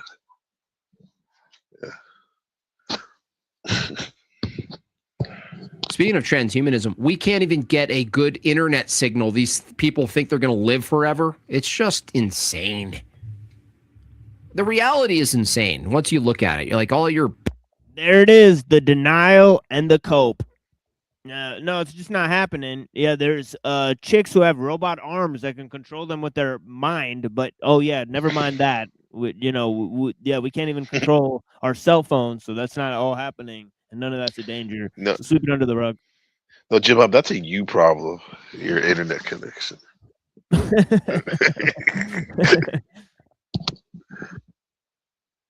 Biggest notions of the world. Yeah, meanwhile, look at the buffering wheel on his video there, and it's crazy, man. That thing wigging out. Man. Turning out how you thought it would, and like a future and your utopian vision and all your dreams. All it takes is one red light that's a little too long. All it takes is one wheel of death on the internet to be like, well, something happens to you. So I got a little out of hand with my dreams. And hopefully we'll even have things like universal vaccines for cancer and things like that, for example, Russia just launched apparently a couple of days ago. Don't know if it works. But the point is transhumanism. Cross your fingers for those universal whack scenes. Can't crazy. wait. Yeah. Yeah, wow. the vaccine for the sniffles. I need it. Right. For everything. It's universal. So, I don't know. So, it'll clean up any mess. Yeah, it's crazy. Yeah. Is all around you. It's happening. Yeah, Zoltan. Why don't you inject yourself with a bunch of jibby jabs? Let's see how that goes. Very quickly. And its number one goal is to overcome death and biological aging. It's not just really we don't want to die. It's actually we want to remain as younger people, and we will be able to reverse aging. That's the other thing about living forever. It's not living forever. It's living at an age forever. That's a really unique thing. Like if you ask two people if they want to live forever, but the condition is you live forever as you are. You ask a 90-year-old that, and you ask a 17-year-old that, you're going to have wildly different answers. So the thing that's being pursued, you notice here, this is metaphysics here. This is something deeper than what the application actually is. The thing in question isn't forever. It's in what way forever. So it's just, this is what happens when people have this notion in their mind that they could become God. Because what else are you doing other than crafting a scenario in which reality is fixed to all of your preferences? So why stop at living forever? It never ends. This is the problem. It never ends. Let's grant that they figure out how to live forever. Now the next variable is, well, what state am I in that I'm living forever? So you got your youth. Well, now you have a question, well, what's in place in forever for me to play with forever? And then you go, well, now we have a problem that reality is still constrained and my own thoughts and imagination isn't the reality. Now we have a bigger problem to transcend. So the problem of transhumanism is that there's never an endpoint to what you're trying to transcend. There's never an endpoint. There's always a new state of affairs that you're trying to transcend. It's very Gnostic, by the way. This is the trap of transhumanism. No, it's not. Like I said, Gnostics do not believe in God. It's not just.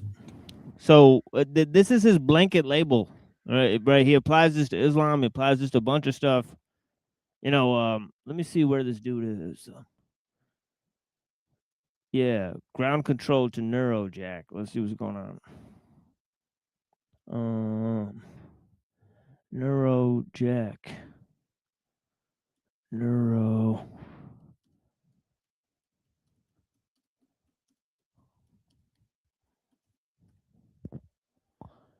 All right. So let's see if he shows up. But yeah, this is blanket label. Everything's Gnostic. I famously called into a show after I had a debate with a Orthodox Christian gentleman who belongs to the Rokor Church. Not like our friend Unseen Warfare, right? Yeah. He belongs to a sort of different arrangement, right? But in the same sort of religious sort of connotation, right? Where he follows the Orthodox monks until the 1917 when the church got taken over by the Russian government, and so on and so forth, right? So, but But yeah, he said to me, they said to me that Islam is Gnosticism. So how many things are Gnostic, right? Transhumanism is Gnostic, right? Islam is Gnostic, Protestantism is Gnostic, everything's Gnostic. Well, Right? it's So kind of like calling your opponent anyone you don't like as a PDF file. So you could say that everybody I don't like is a. So. Right. What's up, Neuro? Hey, what's up? Yeah, I've been kind of in and out. Listen, it's been a good exchange. I know Machine's got to go soon. Everybody's welcome to stay if somebody wants to share screen and we can continue this. Something else. I appreciate you guys because this is like I genuinely like this is the stuff that I want to listen to. Like you guys are giving good takes. It's actually funny. Like it's been yeah, it was a very killer show this time. It was a killer show this time. Yeah, I can't wait to like the thing is that I'm replaying the series, the transhumanism series. Like, you know, like where I reviewed the transhumanism debate that he's reviewing, but I did such a good job that I'm thinking of releasing it back on my channel on the Cyber Caliphate just to get like 100 more people to watch it, you know, because like, you know, like I'm re-premiering it on my show, but sometimes people don't always like not as many people watch the replays as they do the normal show or whatever. But yeah, it's crazy. Crazy good. Yeah, I agree. Yeah. Well, that's what all this is for, is so we can try to reach as many people in as many different ways as possible, and everybody's from a different angle, background, etc. And like, you know, I think I wish these guys would engage with us. Honestly, it's just they won't. So it's like it's just unfortunately. T-Mel, what happened when you went on the show, on Jim Bob's show? Just like I said, like they were saying Islam is Gnosticism. And I was like, well, you know, I could say Christianity is Judaism. You know, it's just kind of stupid. Like I just kind of started fucking with them, you know, at that point, right? And they just threw me off the show. Oh, so, hey. Yeah, they kicked me off the show. Like London Man. Oh. You're right. I keep saying that. I mean, it's just like it's wild that they just, you know, it's like you don't want to engage, and it's the same thing with Wilson. You know, that's why I felt a lot of pride in kicking Wilson off my show. And I was like, get the fuck off my show. You know, because it's like, you're no big name around here. You either talk to us with respect or you leave. Yeah. I mean, like, that's it. Well, Jim Bob gave you a far more like receptive, you know, conversation than Andrew Wilson has ever done, which is kind of weird to me because like Andrew Wilson would seem to be like more capable of like actually getting into some of the stuff, but he refuses. And Jim Bob is more like, for all his fault, he does seem to be genuinely curious about a lot of the shit that we talk about. So like that's the kind of weird dichotomy. Yeah, but you know what's weird? Like this dude hid behind me when I was questioning him on Truth or Cop. He hid behind me when Unseen Warfare showed up. So he's more scared of Unseen Warfare than he is of anybody. Oh yeah, because he can shine the mirror to his ass. Right. Yeah. They don't want to talk to him at all. Mm-hmm. Wait, how did that look though? How did he do that? Like hide behind you? What an example? Like how? Like basically basically Unseen put up a comment saying all the things he said about the Russian church and all this stuff. And I said pull up that comment, Truth or Cop, right? So he pulls it up, you know, and Jim Bob goes, even Machine knows that Unseen Warfare is lying about this. Oh, he tried to bring you on to Yeah, he tried to he's like, okay, I see how now we're homies against Unseen Warfare somehow. It doesn't make sense. Gang. Yeah, exactly. So, you know, it's hilarious how they manipulate. He's desperate. Yeah, they manipulate shit. Like, well, Jim Bob is very sophisticated, and like I'm not saying that to like blow smoke up his ass. Like he's a lot more nuanced than people think. Like if you watch this demonstration, like he doesn't seem like that, but he's a very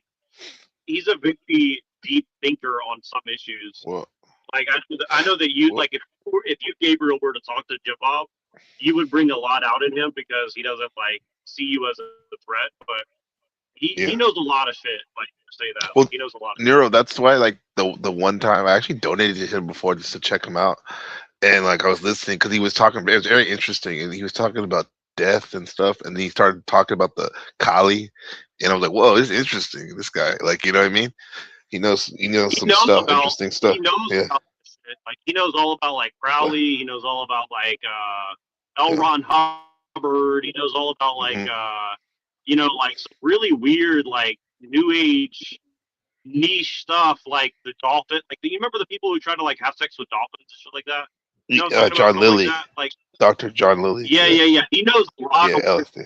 that, and he just kind of like drops those things, and then he moves on. And I'm like, what? Why is he bringing that up? And then he acts like, because I didn't know about it until he mentioned it, and then I looked it up. I'm like, what is he talking about? And I was like, how does he know about that? Like, doesn't ever bring it up. I'm like, it's so weird, you know? Yeah. I mean, yeah, but then like compared to someone like Andrew Wilson, where Shadow Buddha asked him a question before on a super chat or something, and he read it, he just dismissed it. It was about Buddhism. You know what I mean? Like, I don't know if it's because he dismissed it because he thinks he's that, or he actually doesn't know anything about it.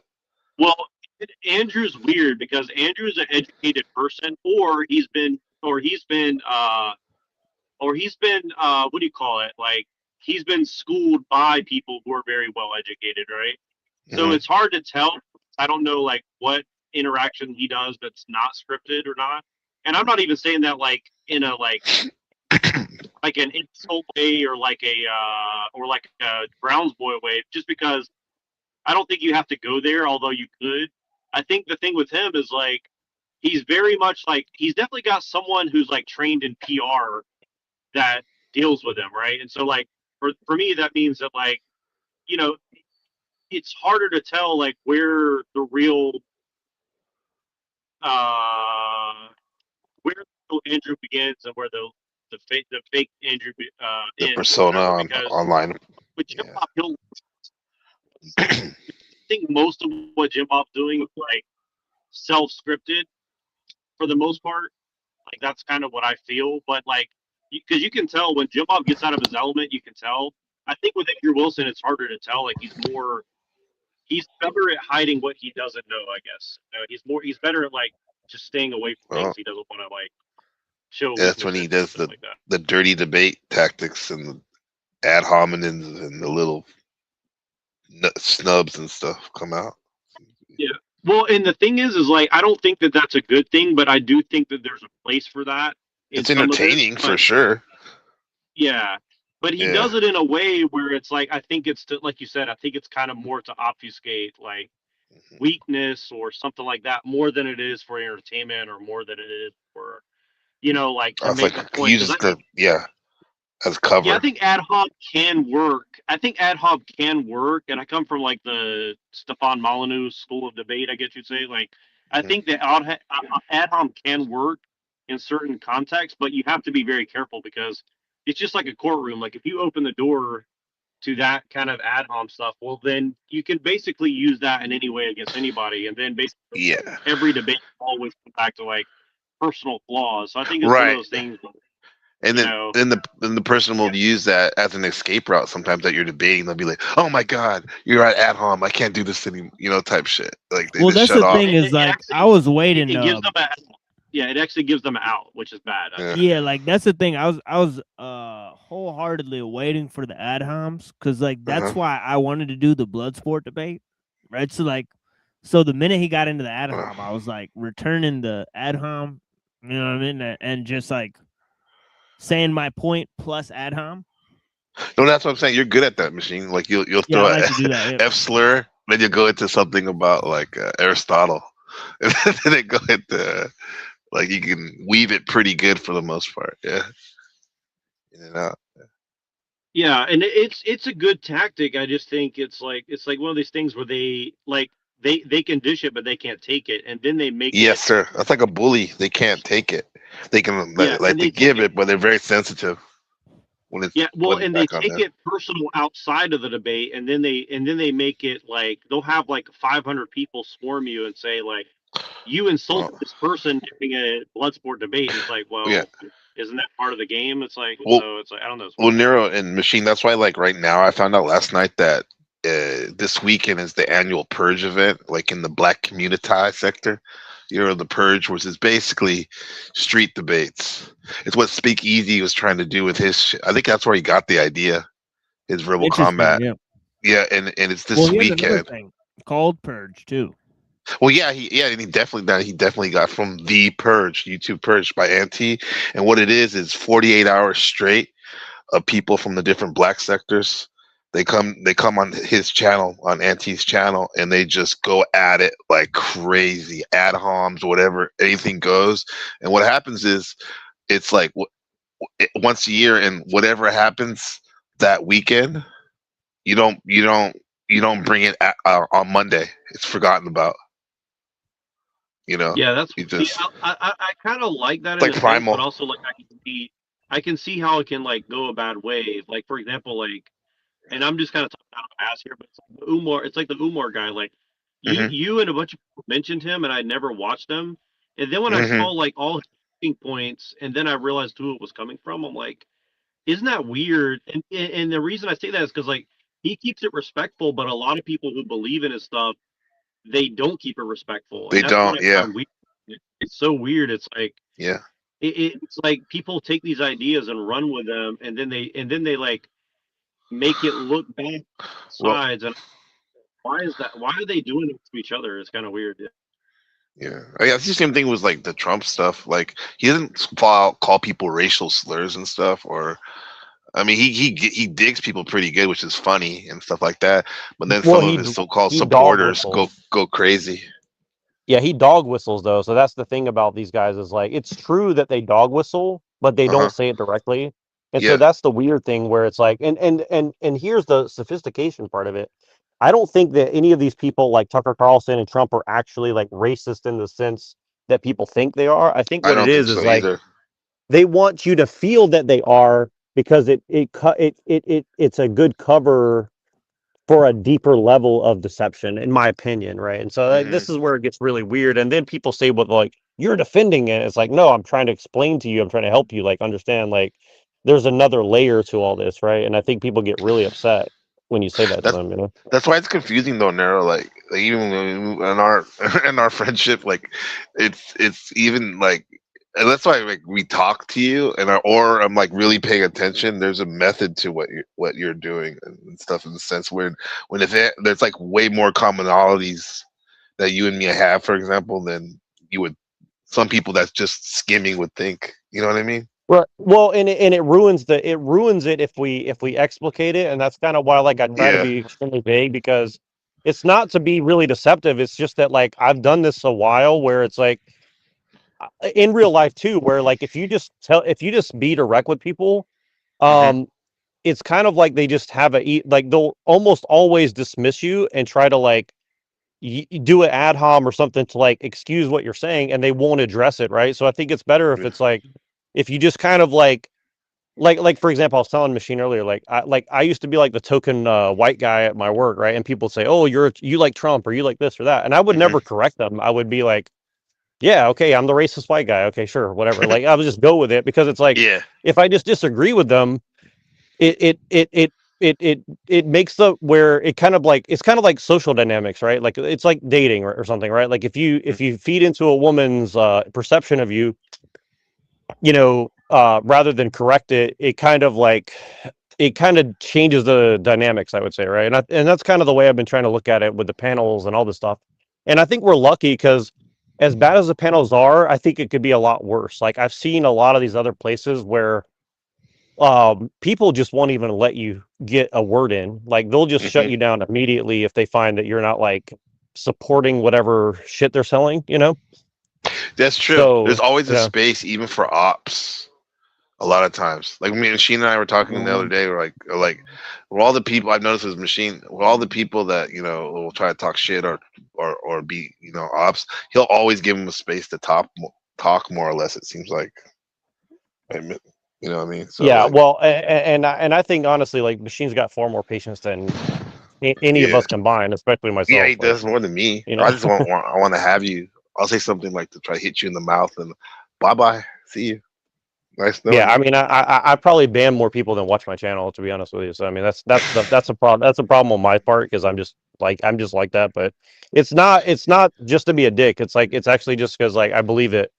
Like we have to build brands, and I think part of that is like just banning people that disrupt your brand. Yes, sir. You know. So I think Definitely. it's a hard thing to measure. I would say, and I'll be right back, guys. I got to do something. So if you guys do whatever you guys got to do, I'll be back. All right. Yeah, well, yeah, I will What's be up? out of here soon for sure. But yeah, what's up, Browns boy? Yeah. Blessings. What up, Browns boy? Yeah. What up, TML? What up, Gabe? What up, Chill, Lorp? man. Sorry, the screen's really small. And what up, Neuro? I know he said he left, but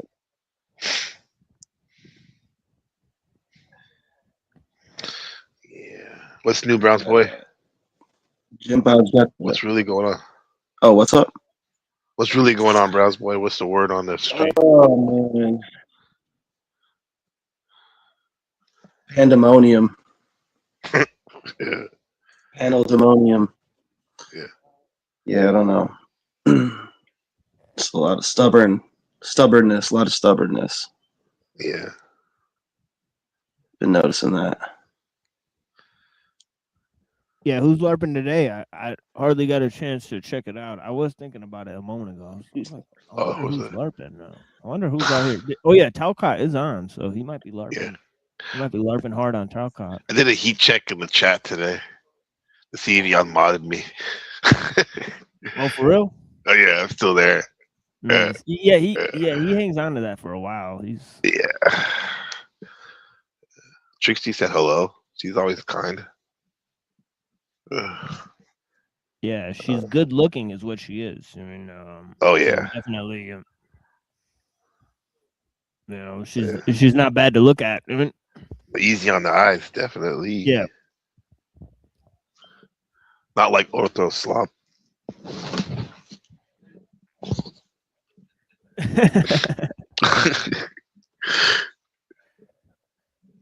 Yeah, so it looks pretty quiet on the Western Front. Yeah.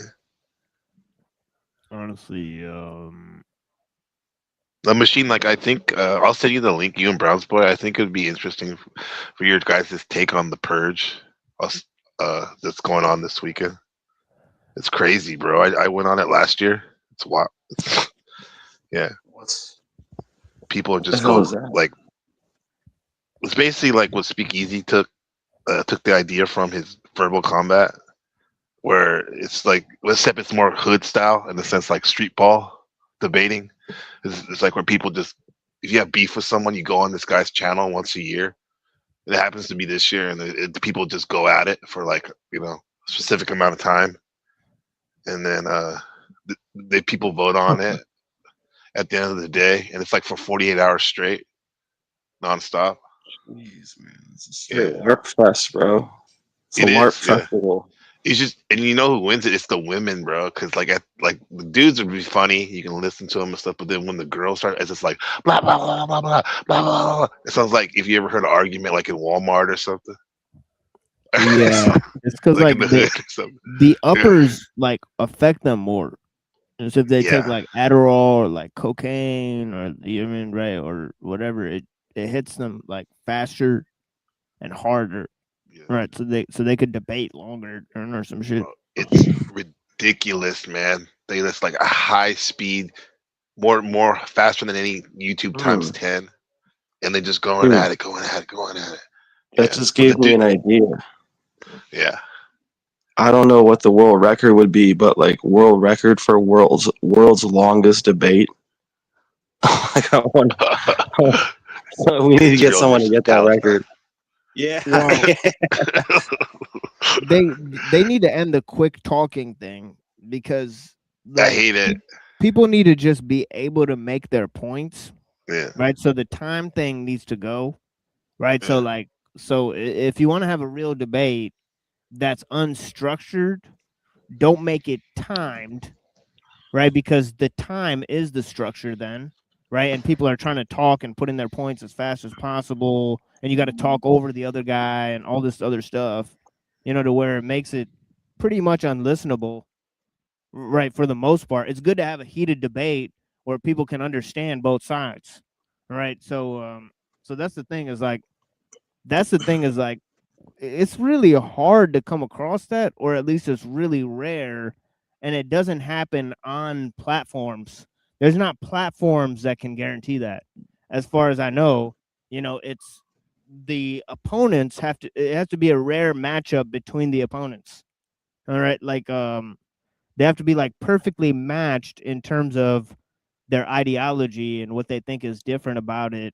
All right, and all this type of stuff. Like that's the thing is like I'm mutually opposed to a lot of people, whereas like it seems like in this debate, like Wilson is debating with somebody who literally says they're in 80% agreement with Christianity.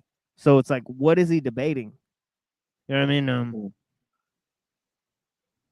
You know, it's kind of like weird. Yeah, because it's like all they've done is turn promotion fests into LARP debates, so Right.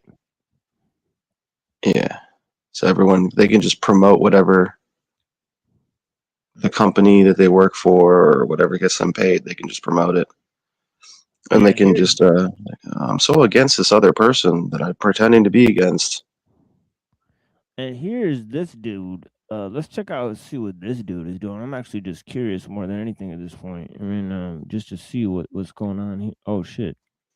Am I still here? Yeah. All right. We can hear you. 3 miles away. There should be 1,800 That's pedo. flow state, right? Hold on, I can't. Oh, there it is. Okay.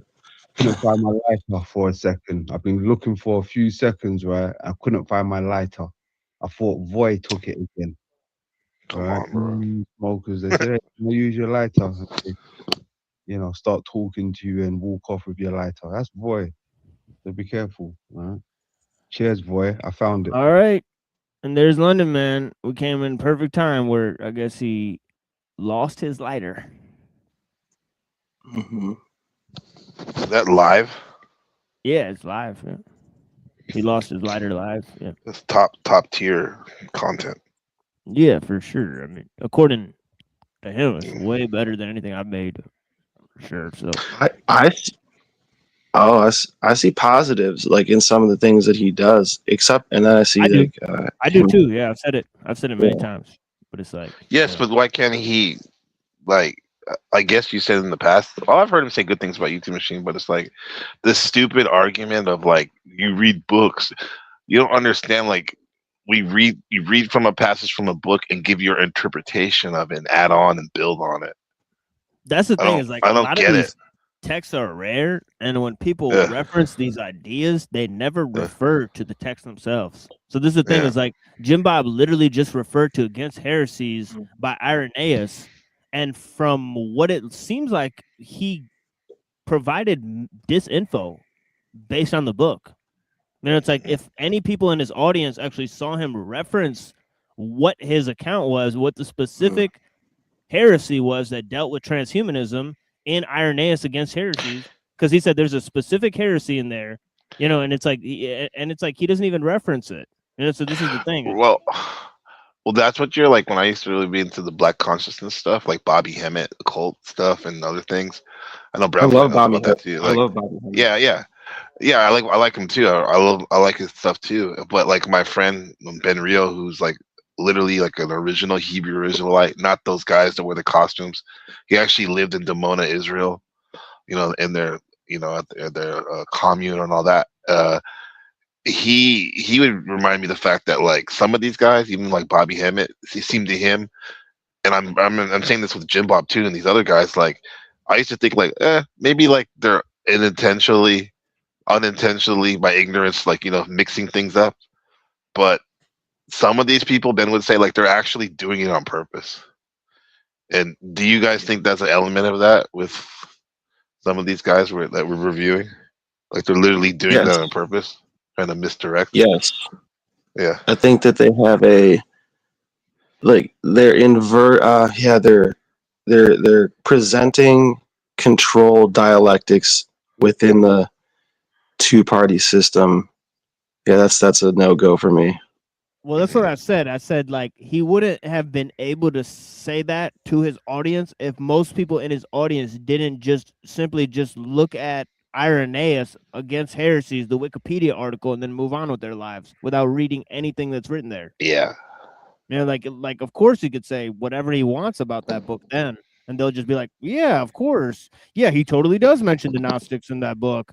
Oh yeah, transhumanism. Yeah, I guess it's kind of like Gnosticism, but it's like, I don't know, dude. Like, you could basically say the same thing about Christianity that he's saying about transhumanism and Gnosticism. You know, transhumanists could say the same thing about Christianity and Gnosticism. So it's kind of like, it's a literal moot argument. Yeah. Yeah, referencing the text is important. Very You know, important. I'm surprised I'm surprised with 600 people in Jim Bob's chat, he doesn't have one or two people that are like, "Oh, I'll go grab that article and put it in the chat because it's important." So even they're not doing it. Well, you know what's funny? The last debate he did on Christian nationalism, somebody pointed out that he said that the founding fathers mentioned Deuteronomy, and he goes, "There's not one mention of Deuteronomy in the entire declaration or anything that he's talking about." You know, and he said, "Oh, in the Federalist Papers they don't mention Deuteronomy." And he's like, where, the guy straight up asked him. He said, "Where do the founding fathers mention Deuteronomy?" And he asked him like 6 or 7 times, and Jim Bob just starts insulting the guy. So it's like, so this is the thing. I provide my own idea of something, then I read a text that either agrees or disagrees with me. Then I give commentary on that. And you know exactly where the idea came from and what my agreement or disagreement with the text is by the end of that. So it's like, what in the world? It's like, how in the fuck do they even get away with spouting ideas that they know nothing about? Right. Not only that, but people can also rewind it. If they didn't hear it.